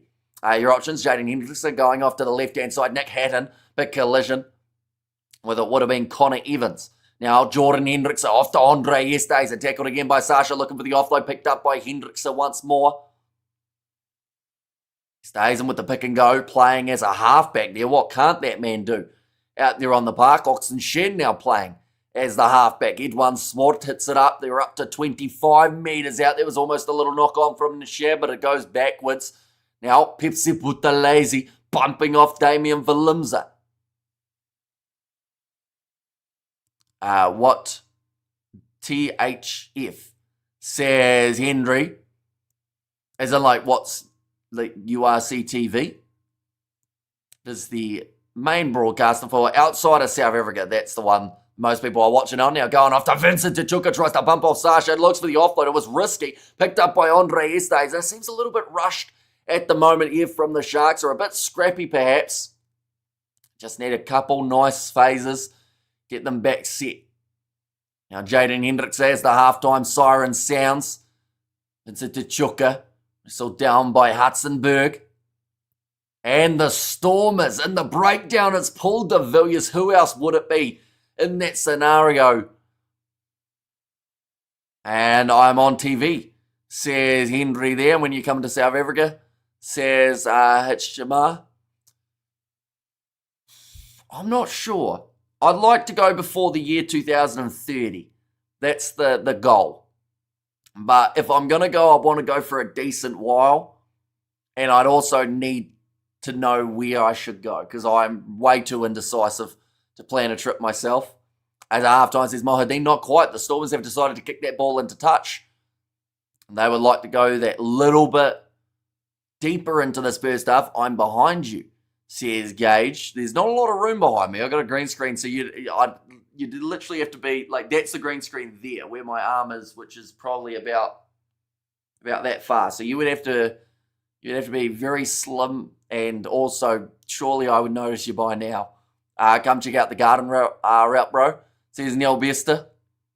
And also, we have got the gentle reminder to like and subscribe. Yeah, anyone who hasn't already, be sure to hit that subscribe button. Now, line out for Andre Kickoff. Fenta, that one stolen by the Sharks. Jaden Hendrickson will just kick this one into touch, and that is going to be the end of the first half. 17 points to 12. The Sharks leading by 5 in Cape Town.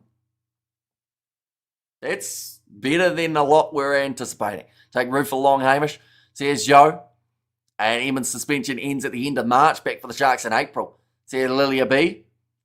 And you're in the perfect place for advice on South Africa trip, says DJ. And the intensity of the crowd, time flies. And evening, Hamish, says Cameron. Welcome in. Hope you're doing well. Hope you're excited for the second half. That's 5 points separating these two teams. And it seems to always be close when they are playing off 10 of the last 14 meetings, separated by 7 or less. Hamish, you must stay at a lodge here so you can feel Africa, says Xander. Is that like a lodge? Like, because when I think of a lodge, I think of like a ski lodge, but I don't think it would be a ski lodge, would it? Is it like a log cabin type of situation? Is that what makes a lodge a lodge? What is a lodge? I don't think I'd say lodge so much. What is a lodge? What is a lodge? Lodge, a small house that at the gates of a park or in the grounds of a large house, accompanied by a gatekeeper, gardener, or other employee. So I would have a gatekeeper had I decided to stay at a lodge, as opposed to a cottage, which is a small house, typically one in the country. We're learning. Anyone who's got a crossword out, and if that's one of your clues, you now know. Do you think Eddie Jones will make a great AB's coach, given his experience? The thing is, there is a small part of me, and it's bad to say, but I kind of want to see a coach who has a bit of a personality about them. to just see how the players react, because it was obviously the players weren't happy with Scott Robertson, although there is a bit of the behind the scenes stuff that apparently they didn't ask certain All Blacks players. I know there were a few that were quite upset with the fact that they weren't included in like the survey of what the players thought of the coach. Mainly guys from the Crusaders were missed out. So like, yeah, to have someone like an Eddie Jones, I feel like he would definitely rub the players the wrong way, and I'd just love to see what happens in that scenario. Same with if they were to get someone like a Jake White. We know what happened at the Bulls with him. Whether or not there'd be a little bit of spiciness coming from that AB's camp.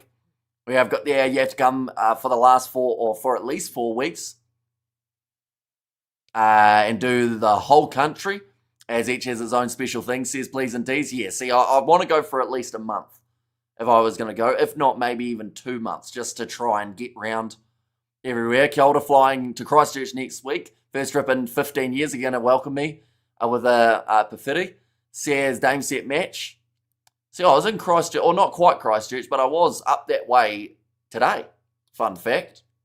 But no, you'll probably, to be fair, hopefully by then the weather will be nice, because it's been brutal in the last few weeks and everywhere has just been flooding and raining and been really miserable. So hopefully the weather turns up for you next week, because I think it's supposed to rain the first about 3 days on Monday, Tuesday, Wednesday. Looks like they are playing the first half on adrenaline, says Cited. And are you going now again, Hamish? I am not, no. That was just for a one-time match because of the fact that I had to drive to a family event. But there is no family event taking place at 7:22 a.m. on a Sunday, so that's good news. Any rumours on the new AB's coach? There are heaps of rumours, but nothing really solidified as of yet. The one that I want to know is, when is the coach actually going to be announced? Because that seems to be the one at the moment that no one really knows. Great crowd, good to see. Home and South Africa fans get back into the stadiums more often like today. Your player of the first half for both sides, please. So I would say player of the first half for the Stormers, it's hard not to say Damian Valimza because of the fact that he scored 2 tries, although 2 try assists for Sasha, but his kicking would be the thing that maybe drops him below Valimza's try scoring. For the Sharks, I would say first half best was probably... See, I'd be inclined to probably go with Andre Esterhuizen in terms of some of the stuff that he was able to do, purely because of that chase down too. Tell us your thoughts on the All Blacks' upcoming South Africa tour and matches, says Jacques. It'll be intriguing. We have no idea who the All Blacks coach is going to be for that matchup. We have no idea who the players are going to be who get selected, so it's very hard to judge anything apart from like previous head-to-heads, which you'd think that South Africa would do pretty well in that series overall. And whoever the new All Blacks coach is by the end of that series is probably going to get sacked again, because it's not going to be easy going into South Africa. Their best chance is probably that game in the US. To be fair, these AB players are prima donnas. They're obsessed with social media. They need to put that down and focus on the rugby. And good evening, and the next All Blacks coach, or is the next All Blacks coach during the World Cup, is a year away from now. They're going to be announcing it, I want to say during Super Rugby, or maybe even before Super Rugby, which gives us about 20 days from now. Are you going away again now, Hamish? No, we're staying for the second half. ABs need to bond more. They should go on a camp to bond, says Xander. And also, Jamie Joseph is my guess. Yeah, he sounds like he's a potential option for them. But, yeah, I don't know where that will leave his Highlanders side, is the only thing. Peter Steph-Totoy, Lud and Fuff all injured badly. Will miss the AB's rivalry tour, says Cameron. Yeah, Peter Steph-Totoy missing out is huge for the South Africans. Like, I think Lud Diaka is a big injury as well, but the depth that they have in the locking department at the moment, you know, you look through at who they can select. They've got Ruan Nokia, who's really come into his own throughout the last 2 years. By then, they'll have Eben Etzebeth back. Franco Mostert will still be there. You got Arge Snyman. And that's just listing 4. There are plenty of other options that they can look at as well. But I do think that Peter Steph being absent from that loose forward trio will be felt that little bit more. ABs versus Box and Twickenham would be great. It would be, but they'd go into the US instead for that overseas match, which I think some people are split on as well. They're confused at how a South African tour can take place in the US for some of the, or one of the matches.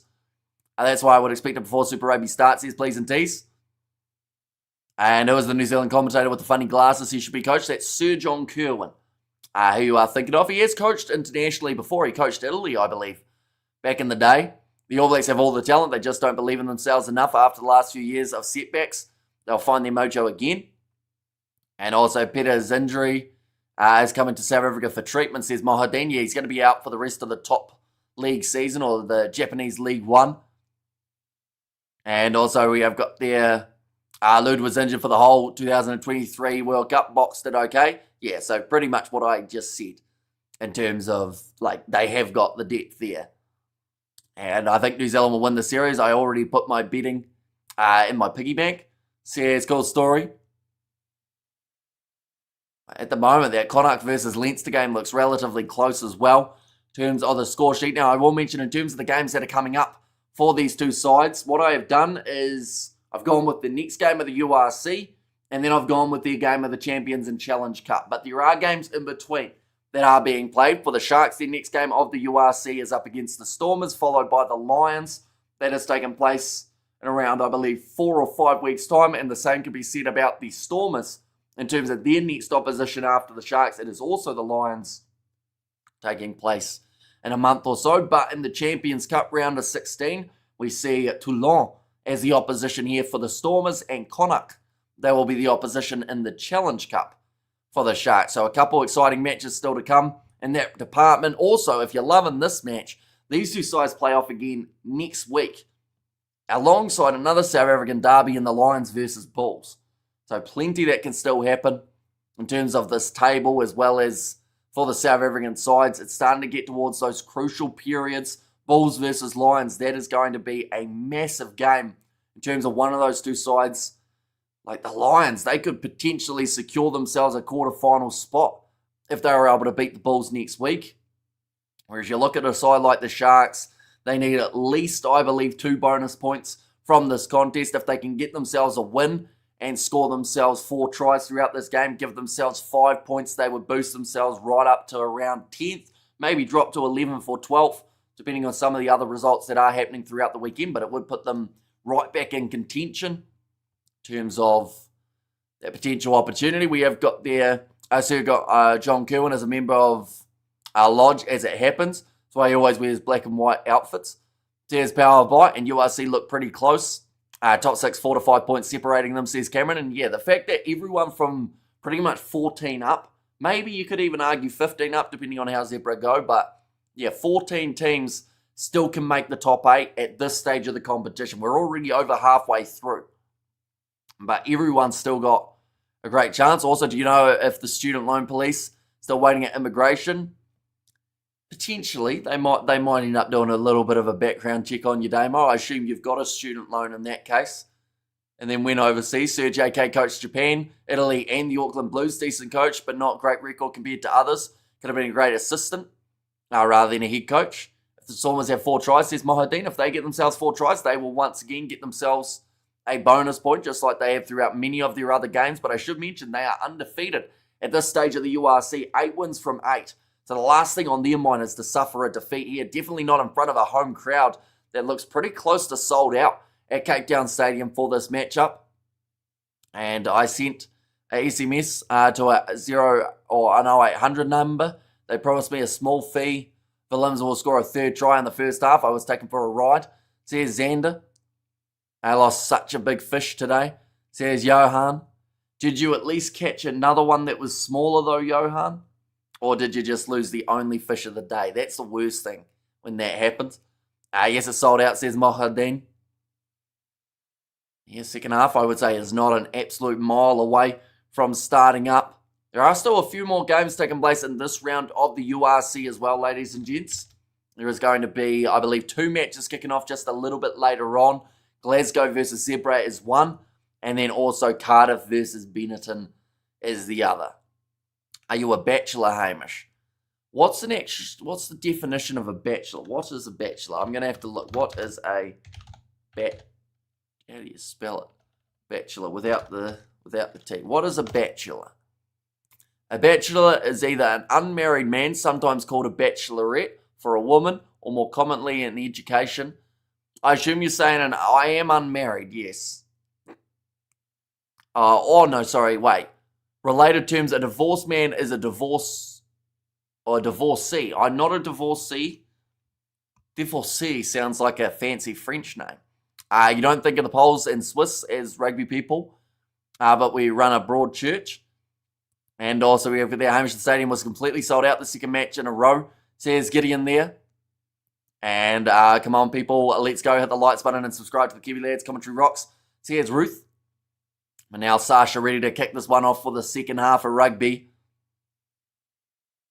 My aunt says Gavin Newsom is more handsome than me. I don't actually know who Gavin Newsom is. I know Andrew Newsom, I think. Is that his name? Oh, no, sorry, Alex Newsom. He's a rugby player. Now kicked off by the Stormers.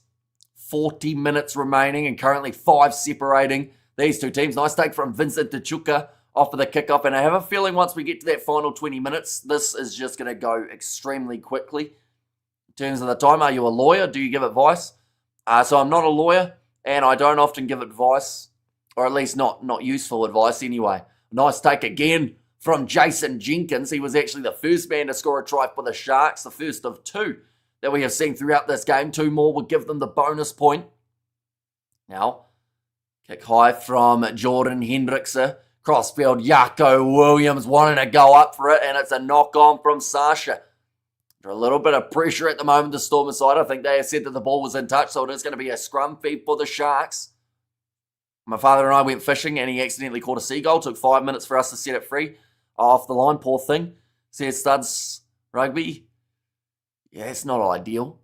Although quite impressive to catch a seagull. It's not easy to do. Some would actually say it's harder than catching a fish. Mr. Newsom can be the next president of the USA. Says DJ. Hamish is a bachelor, is a man who wears a 1970s handkerchief around his neck to go with his safari shirt. Says Power Bite.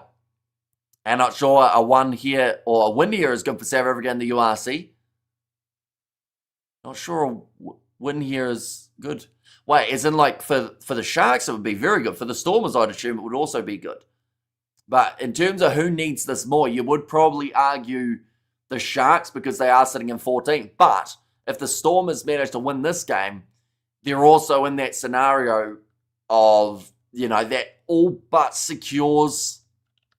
Oh, of course, a lot can change still, but that would get them pretty close to securing first position, maybe.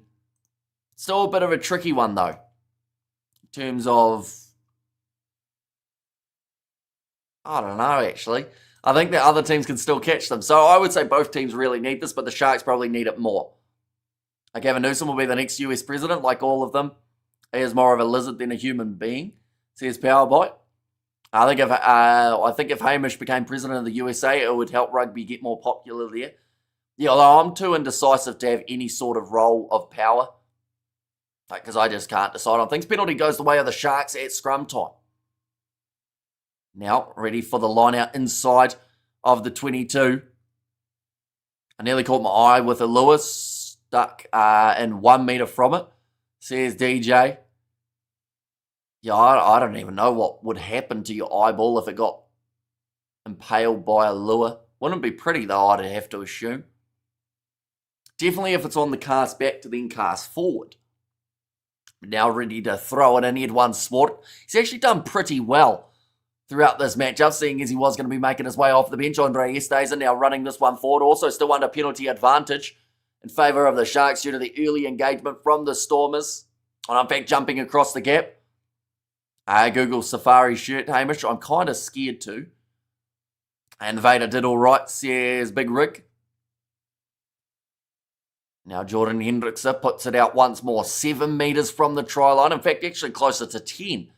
Might be slightly disappointed with the angle there, Hendrickse. Not being able to put it right in the corner. And my bail, I flicked over halfway through the cast, says DJ.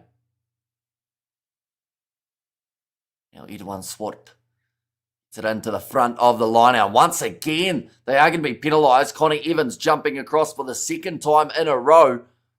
Now breaking off the back, Vincent Tachuka dragged down 5 metres out for the line for the Sharks. This could be try number 3.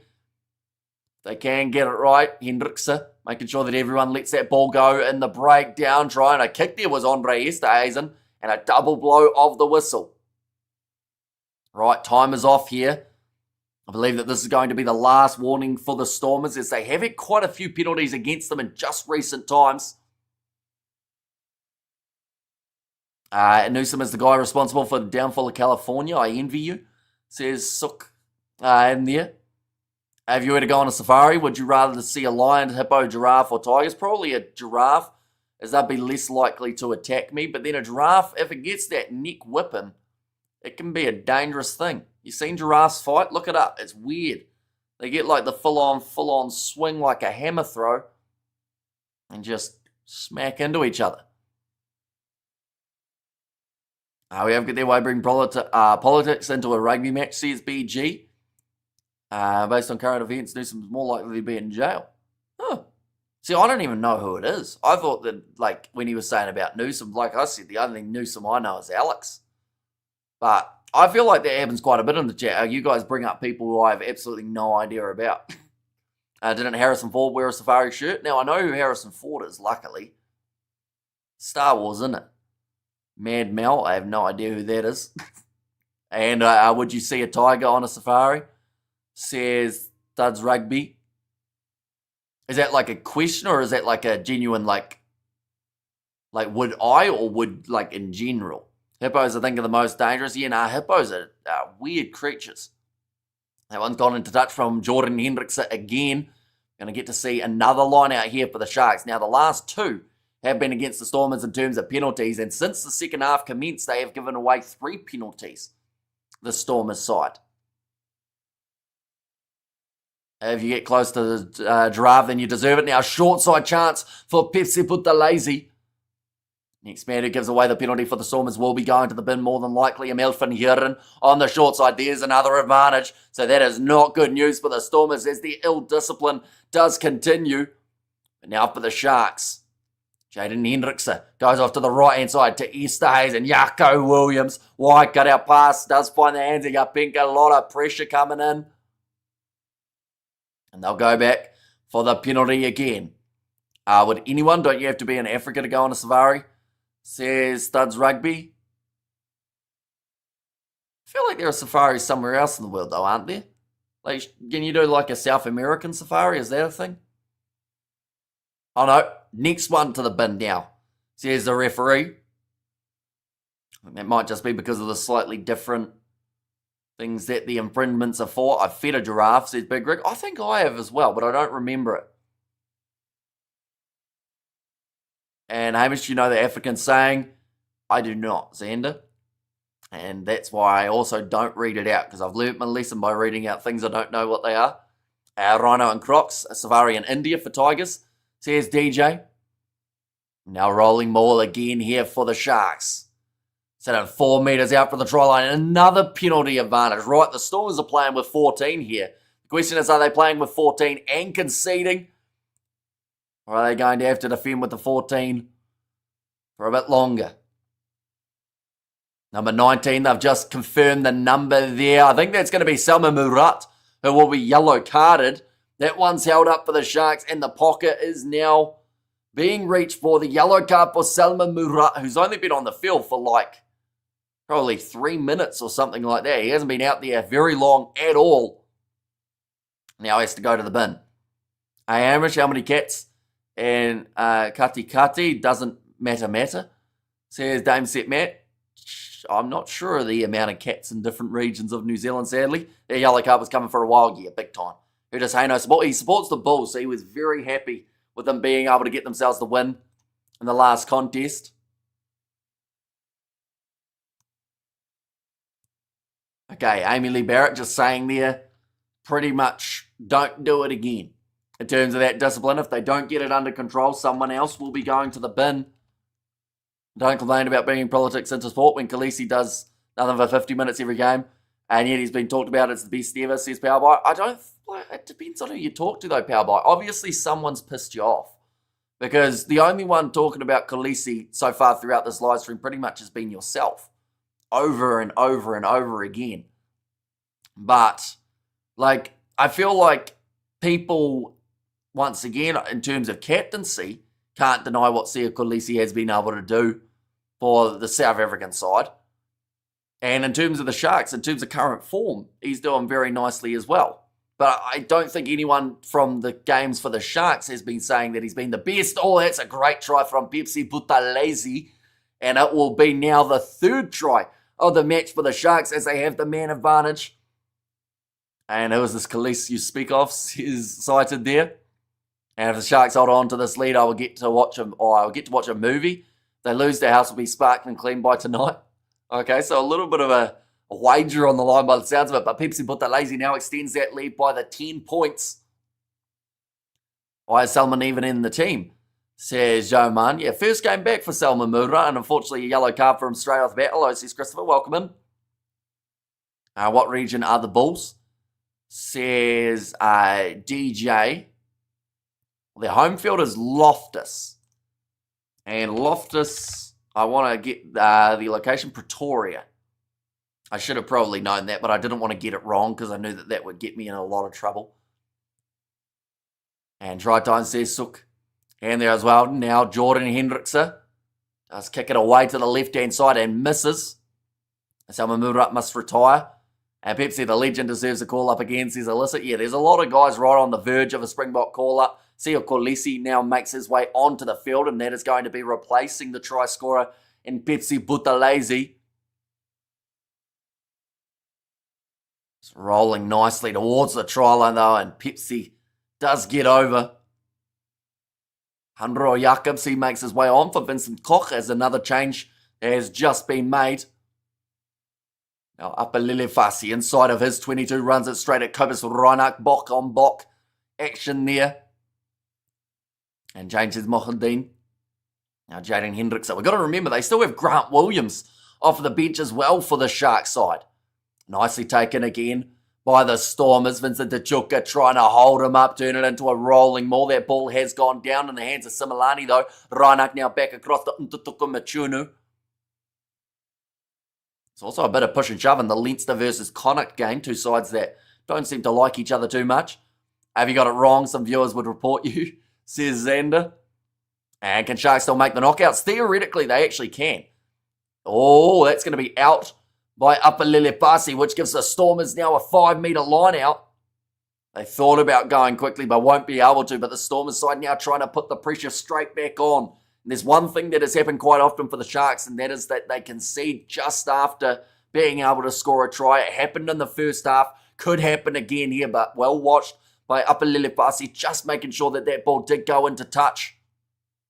But another great chance for the Stormers side. Andre Hiko Finta. Looks like Ntutuku Machunu is currently down. Some sort of, look like a mouth injury of some sort for Ntutuku Machunu initially, but now it has moved on to the leg. It's illegal here to like the other provinces, says Jimbo. And Peterson is good for the Sharks, says Joe. And change to 22, says Mohaldeen. And also that's why they keep losing in box kick when the opposition half, or when an opposition half should be straight red card. And back to sevens next week, says Dame Set Match. Yeah, the Singapore sevens taking place. In terms of captaincy, Khaleesi has never done anything for the Bok. People like Vermeulen and Etzebeth Peter Siftotoy. But the real captains, they took Skulk Brits in 2019 to lead the Bok off the pitch. Says Power Bite. So my big question, Power Bite, because you're obviously going to keep on saying things about Khaleesi. Who's the guy like on social media, or who's the player, or who is it that's really annoyed you to the point that it's your life mission now to try and not say that Khaleesi is good? Like, who's the one? Because I assume there's someone who's annoyed you specifically, whether it's a player or some person on social media, maybe Bok Lover 456, who's just really got on the nerves. And Casual Bok fan says Sook in there as well. Oh, couple blows of the whistle here. In fact, many blows. Looks like Sasha's down with some sort of injury. Team Sharks, says Rihanna there. Okay, number 19 clearly changing bind, and it's actually Andre Estesen who did the driving tackle on Sasha. Has to be careful not to get himself in too much trouble, Andre Estesen, if he injures the Golden Goose. Now, another line-out throw here for the Stormers. 30 minutes remaining. However, the Sharks supporters must get off the side. So there's an official Stormers side. Kolisi is a mercenary just for the money. Well, fun fact, all these rugby players do get paid to play. So, like, in a way, like, yes, some of them have their different reasons for playing, but everyone gets a wage for being out there on the field. Go the Sharks, go, says Abraham there. I think someone called Sia stole his lunch once. Now he hates all Sia's true story. And can they still come back? Absolutely. They're only 10 points down. That's a charge down of Jaden Hendricks' kick. And now picked up by Andre Estes and offloads to Upper Lily. Farsi ankle tap missed there from Sasha. Now kicking downfield. Farsi in a foot race. 50-22. He has got himself. No, not quite. The ball will stay in the field of play. I think Warakalant would have been better off letting that ball go into touch as they're inside of their 22 now and fully under pressure. But they are going back for a foot in touch. What is this Khaleesi bashing? Let's enjoy the game. Yeah, like during the time that they were going on mainly about Khaleesi, he wasn't even on the field. And look at Khaleesi's winning record as captain and then make an argument. We can digest and discuss whose ball at the moment. After that 50-22, it is going to be the line out for the Sharks. And again, good position on the field. One more try would get themselves the bonus point from this contest. Now Edwin Swart ready to throw the ball in. Edwin Swart nicely taken. Jason Jenkins now looping around, going to the right hand side. Andre Esterhazen collides with Sasha. Jaden Hendrickson working it away to the right hand side. It's a good position to be in on the field at the moment for the Sharks, but Nick Haddon, he tried to get back up to his feet and have another crack at carrying the ball. And from there, just ended up dropping it. And it's, of course, not what they would have been after in that scenario. The Sharks, they had just got their momentum back. Estes and looking for Sasha. Yeah, it was a huge hit that he put on him before.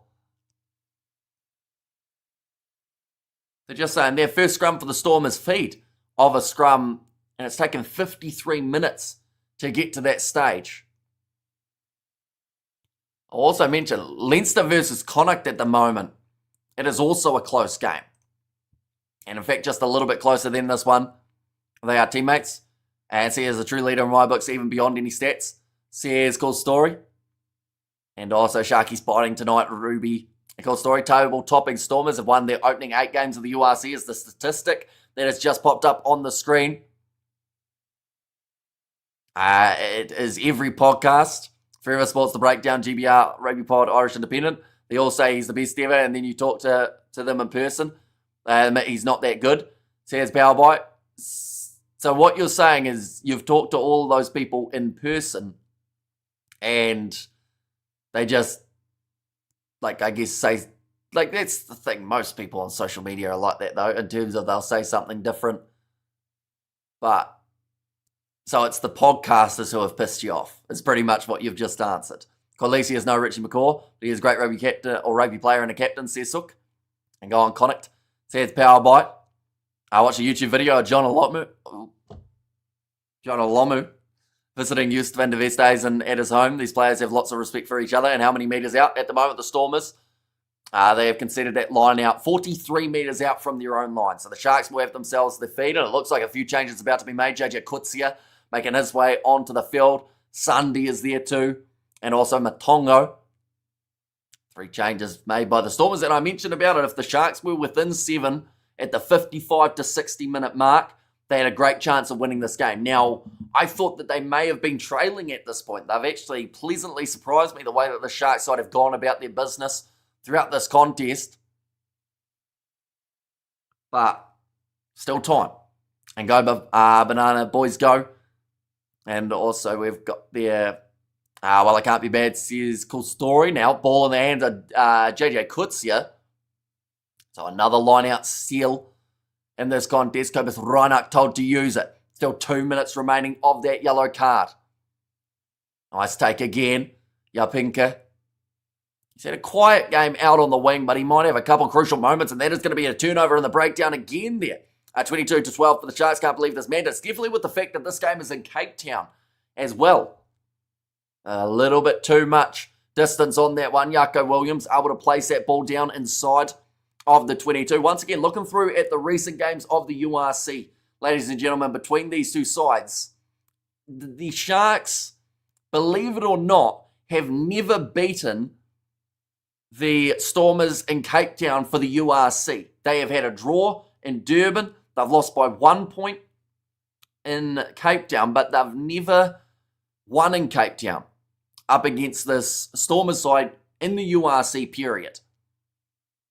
I hope that's going to be an advantage now in favour of the Stormers yet again. And even in Super Rugby days, as you can see there, it does not happen often. Last time was 2019.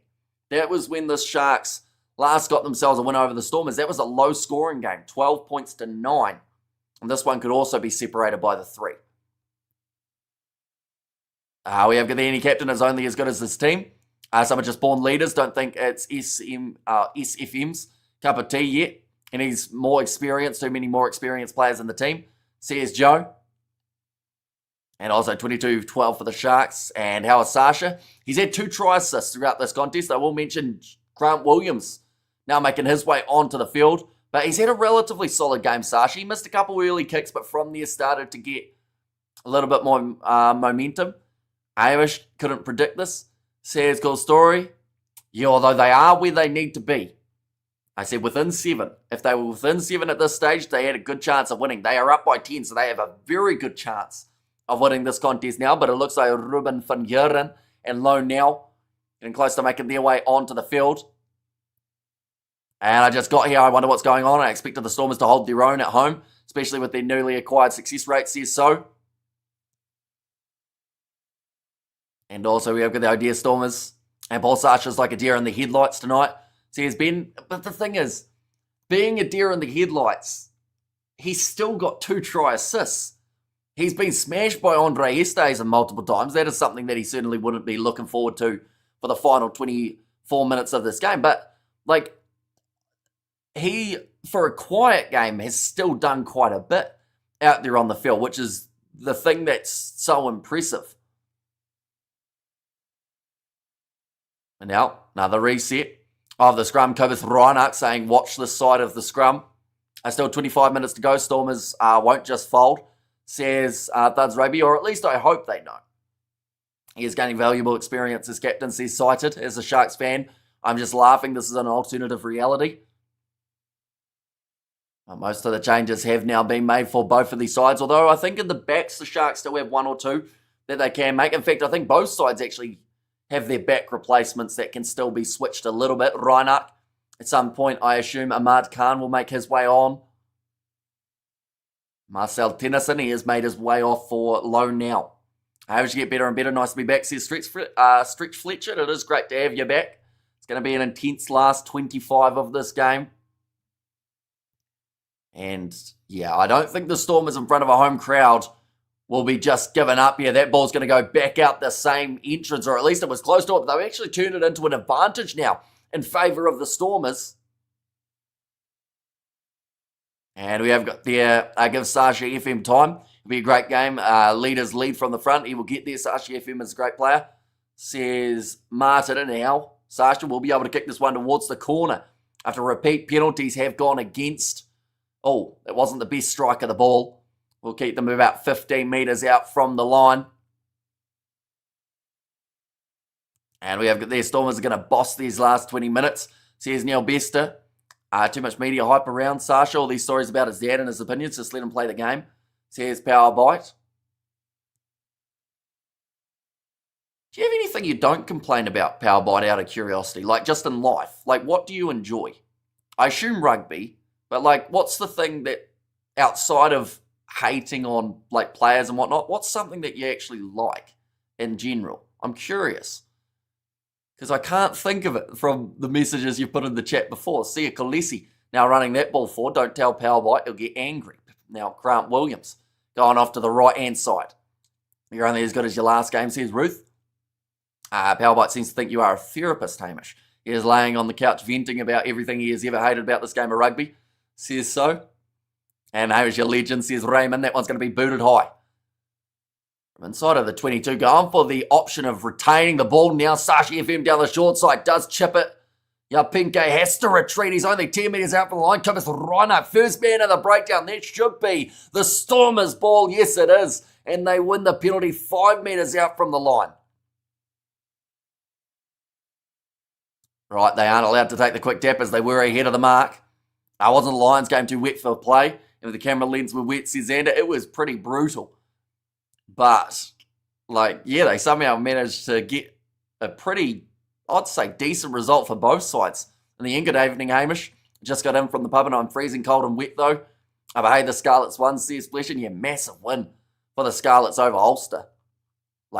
They weren't supposed to, theoretically, but they still got the job done. I like waffles and rainbows and sparklers, says Powerbite. I also do like waffles. That is something we can agree on. But there was a contest and the throw's not straight from the Stormers. That hurts. 5 metres out from the line. JJ Kutsia only recently making his way onto the park. And that one, that's not even close to being straight. And we have got their Powerbite. Nice waffles with syrup, says Ruth. And keeps Selma Motorat longer off, says Martin. And come on, says Mohadin. And come on, the Stormers, says Gary. And there too. Currently 20 minutes left. On the clock, come on, Stormers. You have to shout loudly, says Bruce. And could see a what? Says Ruth. Yeah, that is the type of moment that can change a game. And sadly for the hooker there, he is the only one that can be blamed for Andre Hugo Finta dating Rassi's daughter, says Neil. Yeah, and ever since, he hasn't really found himself in the Springbok setup. I know that he was on the verge of it for a while, but obviously a family dinner didn't go too well. And Rassi said, nah, you can stay out for now. But also, I guess he doesn't want to have that bias in some regards. 1 second, I'm about to sneeze, so I will very quickly mute while we've got a scrum reset.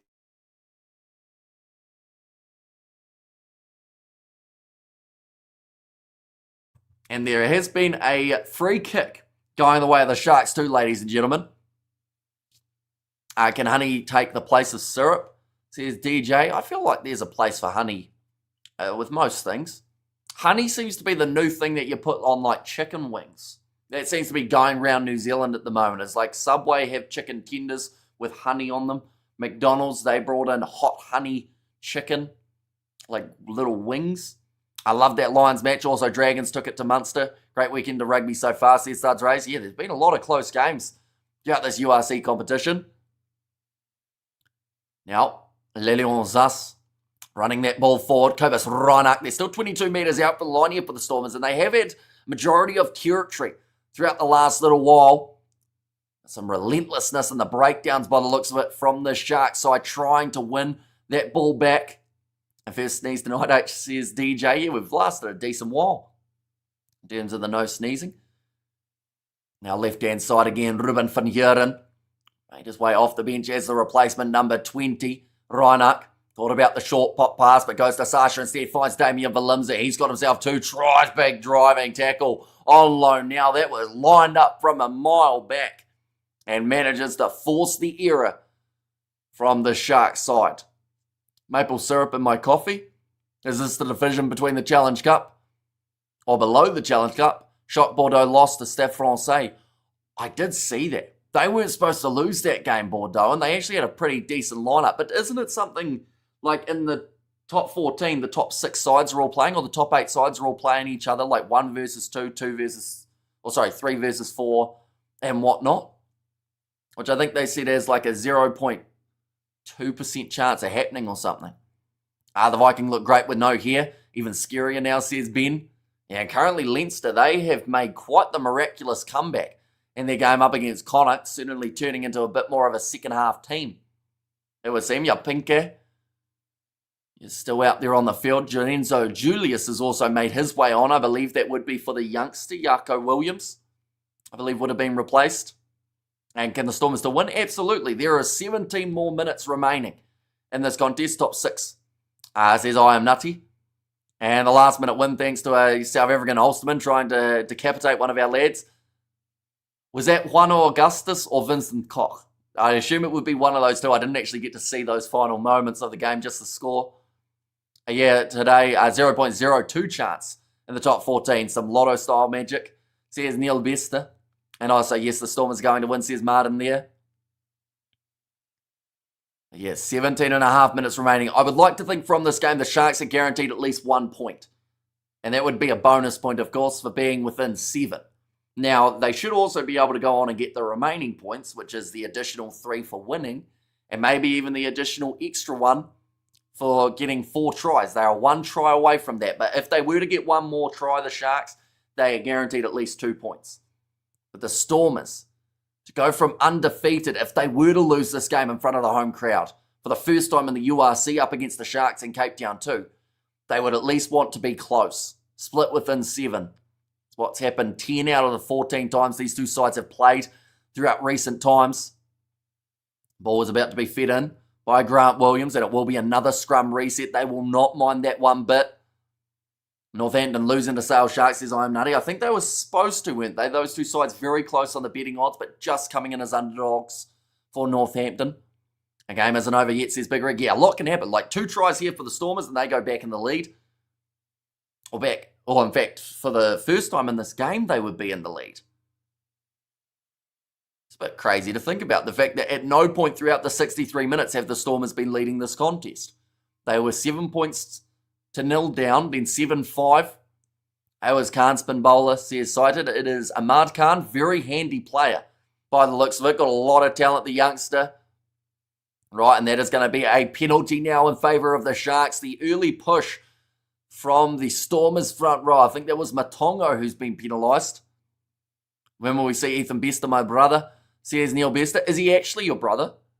Out of curiosity, or is it just same last name? Because if he's actually your brother, that's kind of cool that you're in the chat at the same time. We have actually had a few guys who have been brothers or rugby players in our chats before, but he will be making his way potentially, I would say, to be fair, with Edwin Swart starting, I think they'll probably, jokes, says Neil Bester.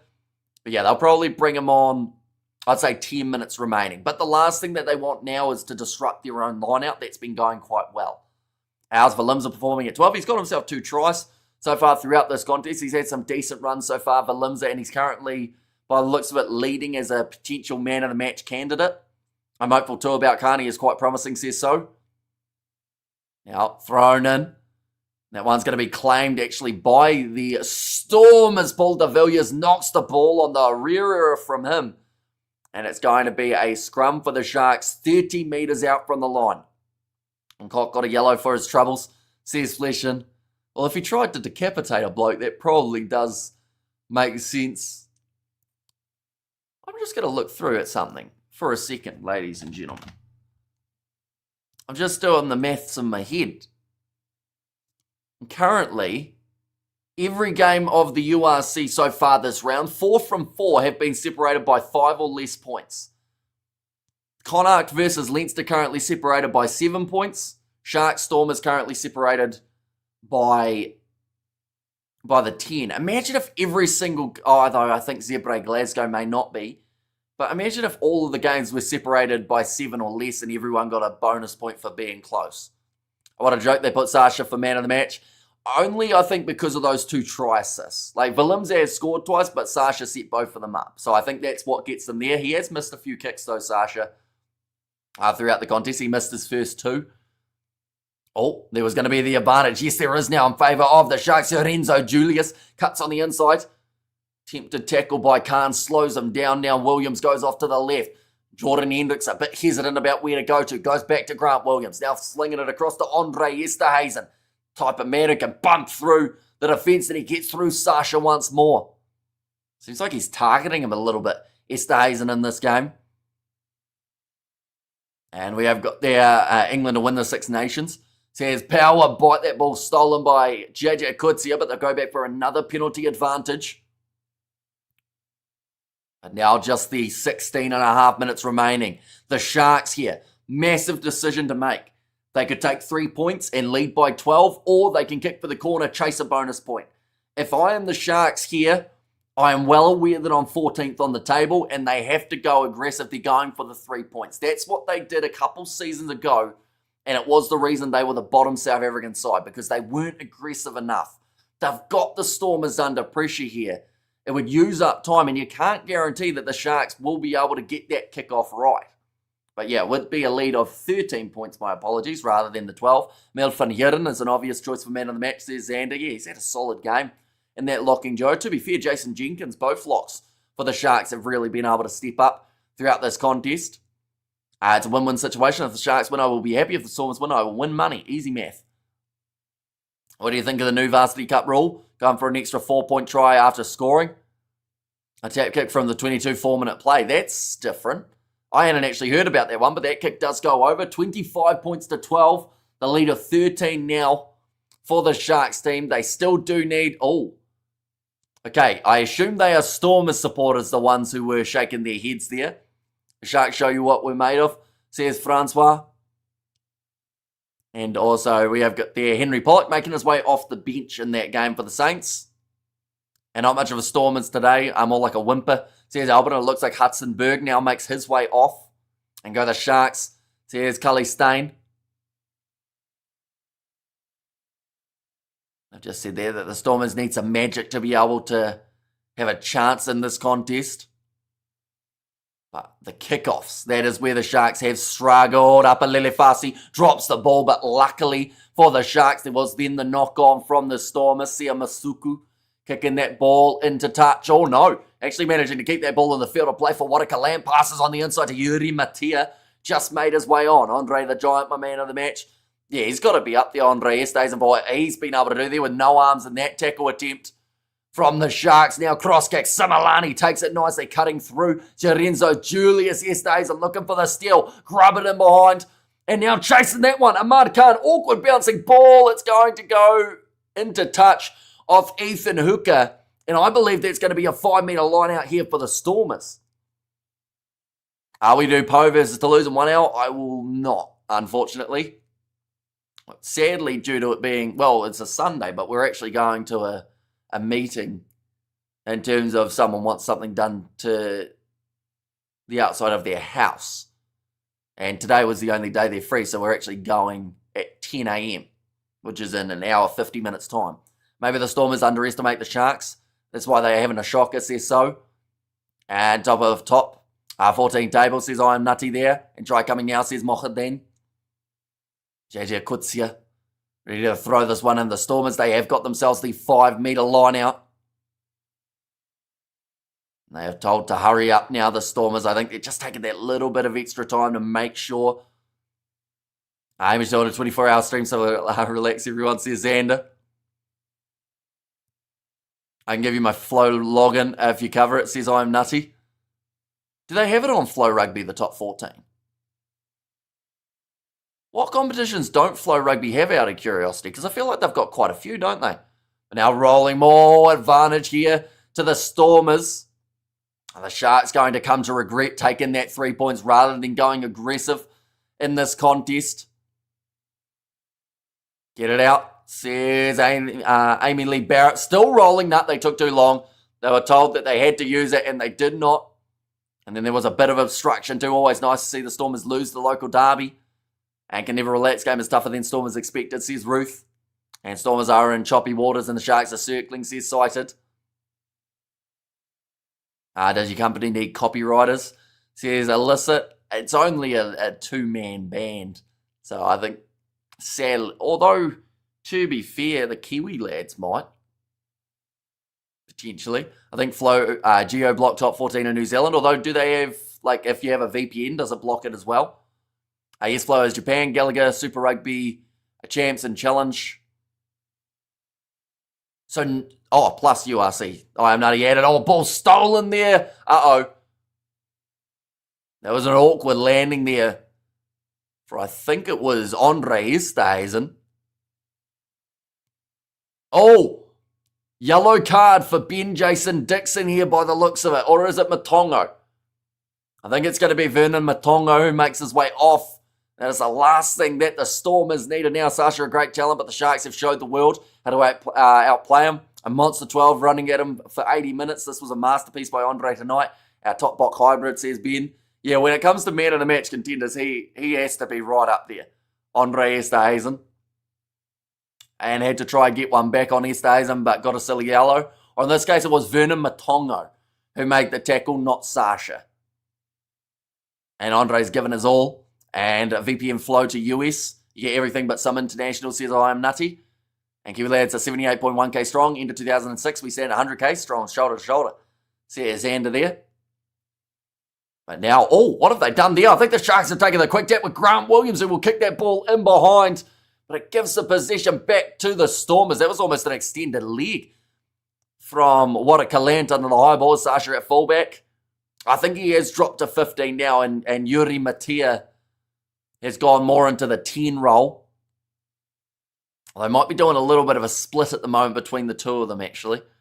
And I think Stormers miss Evan Ruiz. Yeah, he is the type of player who could have maybe changed the momentum of this game a little bit. Sia Masuku trying to run on the short side. He has pushed into touch.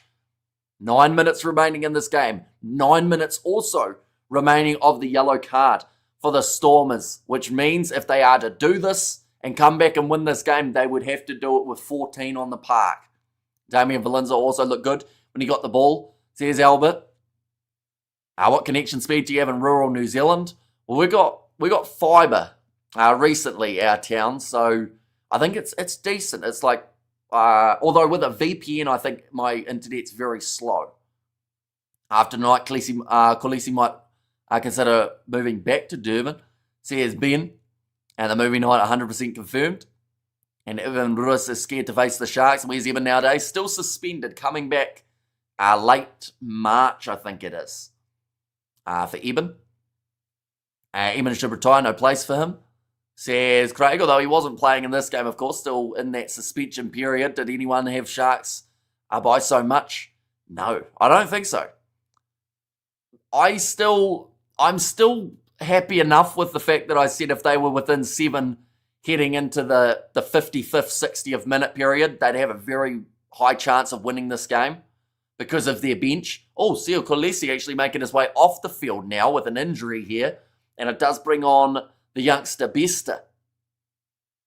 But yeah, I didn't see them leading by 13 heading into the last 8 minutes. I don't even think some loyal Shark supporters saw them leading by this margin. And Bester is on.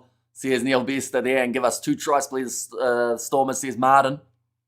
Oh, nicely taken there by the Stormers. The Sharks, they have got the win close to secure, but I still think they need a bonus point in this game. Oh, that's a takeout in the air. Similani said, I didn't do anything, but still an awkward landing for Ethan Hooker.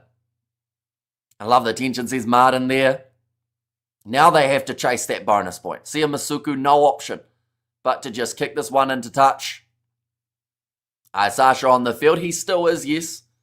He will be playing the full 80 by the looks of it. The Stormers skipper, and Stormers not the same.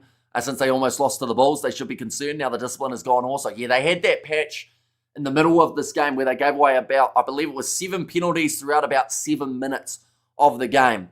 I can't believe Andre Easthuizen is not a nomination for man of the match. They have got the 5 options. Sasha, Damian Valimza, then Yako Williams, Pepsi Buthelezi, and Apelele Fasi.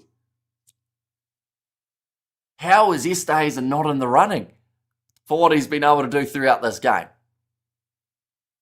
It just shows, though, that he is such an underrated part of the Sharks side. Man of the match has to be, oh, that's an advantage. Going the way of the Sharks. They're 1 metre out from the try line. They get over. Referee wants to check this one. Well, I thought it would be a bit tighter, but happy with what's happening, says Alilia. And I do believe in miracles. I've hard times believing the Stormers will come out of this. Right, they want to check this one for a penalty try here. I think Stormers didn't prepare. Oh no, the try is awarded. The Sharks, they should now win this game. Andre got the try, says Albert. I want to see an All Blacks game ref by this woman. She'll be fired tomorrow, says Papa Kadush. And also go the Sharks, says Carly Stain. And yeah, it is Andre Easthuizen who manages to score that try. Maybe just putting in that last minute appeal to say, hang on, maybe I should be in the running for Man of the Match award. Let's go the Sharks, says Tessa. And Andre the Giant mauling the whole Stormers team from 40 metres out, says Ben. But yeah, the rolling maul. I mentioned it earlier on that Andre Easthuizen, they're a very small or very little parts of his game that he cannot do. Your coverage is a little behind live, says I am nutty. That's probably just through URC TV, I would say. And well done the Sharkies, well done, says Cited. Sharks fans are leaving the stands. This is bad. Oh, sorry, fans are leaving the stands, not the Sharks fans. Of course, they'll be staying for the full 80 minutes. But a bonus point victory here for the Sharks makes so much of a difference to the overall URC table standings. 13 points now for the Sharks, or at least, they were on 14 points, I believe, on the standings, and now they find themselves sitting up potentially on 19. If anyone asks Andre, I was okay, but Sia was man of the match. See how this works, says Powerbite. Sia wasn't one of the nominations, though. They had 5 options that were not Sia. Sia made his way off the bench. We have got there. Thank you. Happy New Year to you. I hope it's been a good one so far, says Lillian. Well played, Sharks, says Dale. And go the Sharks, says Abraham. And there it shows that Plumtree's needed to be fired ages ago, says Thrive. Esterhazen would make a world-class 7, in my opinion, says DJ. I think he's just world-class across the whole park. Andre Esterhazen. McGrant Williams kicks this high. 5 minutes now remaining in this contest, and they lead by 18. The Stormers need 2 tries to get a bonus point. And if they were to score twice, they would more than likely be within 7 as well. What a Kalan with this cross kick. 2 men out there for the Stormers. The ball sits up. Oh, what a take that is from Apalele Fasi. Has managed to claim it when he had the pressure of Zas all over him. And Fasi was solid tonight, says Neil Bester. Yeah, there's a chance that they may give him the man of the match, to be fair. Out of the 5 options that they did have. I think that Pepsi Butalezi also is right up there in terms of front runners. And maybe the Sharks should pay me to bet against them the whole season. Let's go Glasgow, top of the table if they win against Zebra. Says Kahu. Now stepping forward. Jaden Hendrickson. In fact, no, sorry, that was Jordan who knocks it on. They'll go back for the initial advantage though. Andre is such a big guy, has so much energy. Looks like he's still everywhere first, says Albert. What's the most exotic country Google Analytics says a viewer has come from? I think we've covered a lot of countries on this channel. Oh, dangerous clean out by number 10. So that is actually going to be a penalty awarded to the Stormers. That is against Jordan Hendrickson. But yeah, analytics-wise, sorry. I think we've covered over 150 countries on the channel. Top geographies. We'll go lifetime geographies. What we got? It is currently loading. It's got to load quite a few. Now, kicking this one. Oh no, in fact it was, the Sharks penalty. So Sasha was the 10 who was penalised. Andre still takes the kicks, says Albert, and that is going to be now a penalty to the Stormers. Have made a mistake there. Geographies.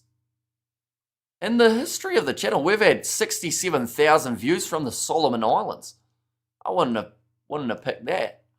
That's as far down as it will let me go without downloading a big spreadsheet. Oh no, there's Zambia, 18,000. Nepal, we've had 20,400 views from. Vanuatu, 26,000. Barbados, 32,000. A few different ones. Maybe Antarctic from New Zealand scientists. Maybe. Although I don't think, does the Antarctica, what would that actually count as? Because it would be the continent, wouldn't it? Is it? Because Antarctica is not a country per se. So what would that count as in terms of a view? I guess they'd need a New Zealand VPN maybe. But now rolling this one forward, the Stormers with an opportunity to score just a couple metres out from the try line. Ahmad Khan goes back across to Zas. Still have time to get themselves that bonus point like I mentioned here, the Stormers. There's going to be a yellow card now for the Sharks as well for ill discipline just out from the line. Have you had anyone from Andorra? I would say probably.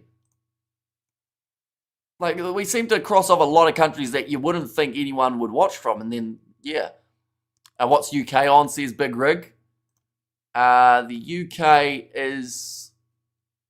Where is it? UK, we've had 5.9% of viewers on the channel from. And the UK, oh, it's a penalty try. That is big. So no conversion needed. That is going to give the Stormers 19 points on the board now. And they still have time to get themselves a bonus point. How much are you willing to pay if I write your Kiwi Lads channel newsletter? Says Alyssa. I don't think we've got enough interesting stuff about us to have a newsletter.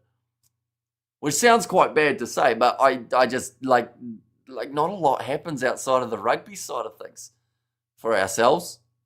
I just go to work, go to sleep, and then do more streams. Probably a few from Mauritius. Says cool story. A chance for the bonus point for the Stormers. Yeah, and if they do score again here, that would actually give them 2 bonus points. So quite crucial here for the Stormers with 90 seconds remaining. Leinster 32-23. Okay, so Connacht don't receive that bonus point for being within 7. It's currently the most one-sided game of the whole round of the URC, with the exception maybe of this game if... Oh, that's a wrong decision there. They've gone for the kick. It's actually worked out, though, because the ball's bounced straight into the hands of Sasha, who has dropped the ball and has gone back to the Sharks now. They've got a minute remaining of 14 versus 14. Now, Edwin Swart is going to be playing the full 80 minutes in a game that he was going to be making his way off the bench for Pongi Umbanambi, the late injury change. What work do you do? Hamish says, Dana, so I work as a builder/labourer. Mainly the labour side of things. So anything from concrete to just pretty much anything that people don't like doing is what I end up doing. Now that one's going to be put up high, knocked on, I think from Paul de Villiers. No, in fact, first knock on is from the Sharks. I love you, Hamish, says Lynette, I should say, sorry for mispronouncing your name. But yeah, it is greatly appreciated you guys all being here. Of course, anyone who is new to the channel, be sure to hit that subscribe button. And once again, I have forgotten the Kiwi Lads Instagram. I forget every time up until about the 80th minute of a game. And then I remember to tell people to follow it. 1 second, we'll go like this. How do I... Oh, there we go. I found my own Instagram page. I was about to ask a really dumb question of how do I see my own Instagram profile. But one day we are going to be posting on here, ladies and gentlemen. So be sure to check it out. Kiwi Lads Instagram. We reply to all the messages on there. So if you have any thoughts about this game or just rugby in general or where I should go when I'm in South Africa, flick them through. We will be replying to everything, but 20 seconds left at the moment. Thanks so much, lovely stuff. Who's man of the match? I don't think they've awarded it just yet, or not that I have seen anyway. They had 5 options, but I honestly think that out of those 5 options, the one who wasn't the Andre Esterhuizen probably was the best, although Pepsi put the lazy probably a great chance of getting it as well. Whose ball? It is going to be the scrum feed for the Stormers, which does mean we've still got a little bit more time remaining. Seems like you need a social media manager. Not really, I don't think. I don't really use Instagram other than seeing lineups and also replying to the messages on there. I see that you're trying to get a job, though, by the sounds of it. First it was copyright, then it was newsletter, now it's social media. So we have to keep you in mind just in case. Going out wide into the hands of Similani. Now Ahmad Khan, that one's going to be loose. That looked like a knock-on from Siamasuku. It's called as such, and that is going to be the end of the game. The Stormers yelling at the referee saying that shouldn't have been the end. We have got there, thank you, Hamish. Wait. They're going back for the penalty, sorry. We have got there, thank you, Hamish. Great commentary and general chatting. You're a cool dude from a South Africa girl. Says Wildlife SA. I think you've got a picture. Is that from a safari? We were talking about safaris earlier on. I'm going to have a look. Lionesses? Is that what they are? We were talking about it earlier on the stream, fun fact. We have got the hey, networking is good, enterprising fella. Says Big Rig, and that's the commentary H, and that's fun chat. But yeah, like I said, everyone follow the Kiwi Lads Instagram because I forget every single stream. I need to start mentioning it more often because eventually we will be posting on there something of hopefully rugby relevance. Thanks, Hamish. There's Tessa there too. And also his ball. It is still the Stormers' ball, so it isn't actually full time. There is like, what's the point? You already lost, says Albert. But yeah, they are wanting those 2 bonus points there, the Stormers. They can get themselves one more try. They would be awarded it. They're actually back to 15 men on the field as well here. Overthrown line out, claimed. Oh, it's not straight anyway. Okay, now they have to finish with a scrum or a line out. So the Sharks, I believe, are going to go for a scrum. It just seems like this game is not going to end.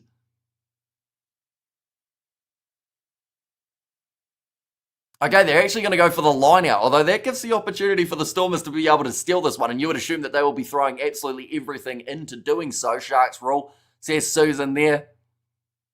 A roof will work for free, Hamish, says Joe. And thanks, Hamish. You've done it again, says Cool Story. Yeah, the first win in Cape Town since the URC started for the Sharks side. Game's still not over. Now the Sharks put it into touch, and that will be the end of the game. 30 points to 19. It's a big win. Recommend Pal versus Toulouse. Next in 30 minutes, says I am nutty, should be good. Yeah. I am going to keep an eye on that game, but sadly I won't be able to cover it due to in an hour and a half having a meeting with a client on a Sunday as well. It's a bit brutal, isn't it? And imagine picking the score in November, they'll lock you up. Says Jimbo, imagine even picking the score today. They would have said, nah, you're wrong. Thanks, Hamish, all the way from South Africa, says Joseph Wallace in there too.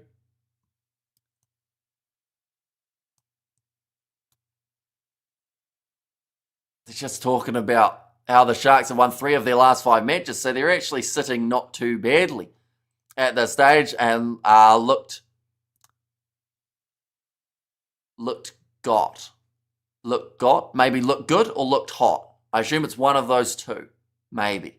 And great game, thanks, mates. Mate says Stretch, and also Loading says Ruby, and well played says Jeff Chandler, and there as well. But yeah, big win for the Sharks. 11-point victory in Cape Town. And it actually breaks that trend because I mentioned the last 14 games, 10 have been split by 7 or less. And this one is now the outlier. Because not only is it a win away from home for the Sharks, but it is one that will boost them very nicely on that URC table. Look at the way this sits now. Sharks go from 14 points to 19. And their points differential is now better than Benetton, who have to play later on up against Cardiff, so there's still some movement that can happen. But for now, we see the Sharks in 10th place on the overall standings, and Glasgow have the opportunity to extend into first place if they beat Zebra. And, just to add another M while we're at it, the Stormers still have that game in hand though. So that can change things that little bit more as well. We have got there, Hamish, you jinxed the trend. I think I did. I mentioned it far too often, didn't I? And maybe players heard it. Did he qualify for the top 16? They did. So the Stormers are through to the top 16. They are taking on Toulon. And then the Sharks are in the Challenge Cup. They are taking on Connacht in that game. Thanks so much, says Powerbite. And serious questions Monday morning, says Jimbo there. And they've ruined the game, mate, says Sven. And also we've got there sick of lots of sick fans. Stormers off. Sharks fantastic. And Roof trying to get to Hamish. Chill out, says Joe, man. And also we have got there, enjoy your weekend. And how ironic, the real man of the match gives the medal to Fussy, says Albert there. Yeah, although Upper Lily Fussy, he had a solid game throughout that one. He was probably the second for me, third Pepsi Butalese. But first, I would have given it to Andre yesterday. And definitely with that late try, but I guess it may have been decided before that stage. And it is fan voted too, I believe. I didn't realise URC had 16 teams. I could have another EU league, says I am nutty. And too much stop-start like the NFL. And why rest Ruiz though? That's a great question. I think there was injury behind it, but I could be wrong. But it just seems like a weird time to do it. Maybe they thought they were strong enough. We did the Glasgow game. Sadly, it does overlap with when I am sadly busy, which means that I won't be able to cover it. But I'll probably watch the first half before going. Our fans know nothing, says Albert. And thanks so much. It's Bruce on Annie's phone. She's in the shop, says Annie there. Well, sorry, says Bruce. Yeah, 30 points to 19. Close at some stages throughout this game. But then the Sharks getting that bonus point, it could be crucial. I mentioned about how they took that 3 points and it seemed like it was going a little bit wrong when they didn't go aggressive, but then they still managed to score it anyway. Stormers never heard of him, says Sash. I should mention, I haven't actually said it as of yet either. This is the Stormers winning streak over. That's the weird thing about it. They've been 8 from 8. In the Champions Cup, they did lose that streak to the Harlequins. But their URC streak is now gone. 40 minutes used to be 40 minutes. Now it's 50 and a half. Or 50 and a half at minimum. Says Sven there. And Dobbo and Sasha is at fault for decision-making and team selections. Says CP. And Power by Evolve. Says I am nutty. But nonetheless, Anyone who hasn't already, be sure to hit that subscribe button. Leave a like on the live stream too. Follow us on the Kiwi Lads Instagram. Flick us a message with what you thought of this game. Maybe who you thought was man of the match, although I think a lot of people would have someone other than who they gave the man of the match to. But yeah, thank you all very much for watching. Next week's crazy in terms of what has taken place on Friday, New Zealand time. So that will be Friday morning, South African time as well. Very early morning, not exactly a fun time to be getting up, but there's Super Rugby preseason. Be covering that on the channel. This next weekend, there is URC as well as the Singapore Sevens. Table was wrong. Scarlets are above zebra at the moment, says Fleshin. Sorry, I should have updated it that little bit more. That was at the start of today, I should say, is how that table sat. I expected either Fussy or Andre to be man of the match. Says Taku there. And also we have got there, Stormers are too much, Shislin, and not enough Lomu. Says Sven. And how's that 86% win probability? Says Sash. Yeah, the winning streak was the one a lot of people basing it off. But in the end, the Sharks, they dug deep. They got their selections right. And they had a few standout players that definitely made the difference in the outcome of this game. But thank you all very much for watching. And yeah, we'll see you next weekend.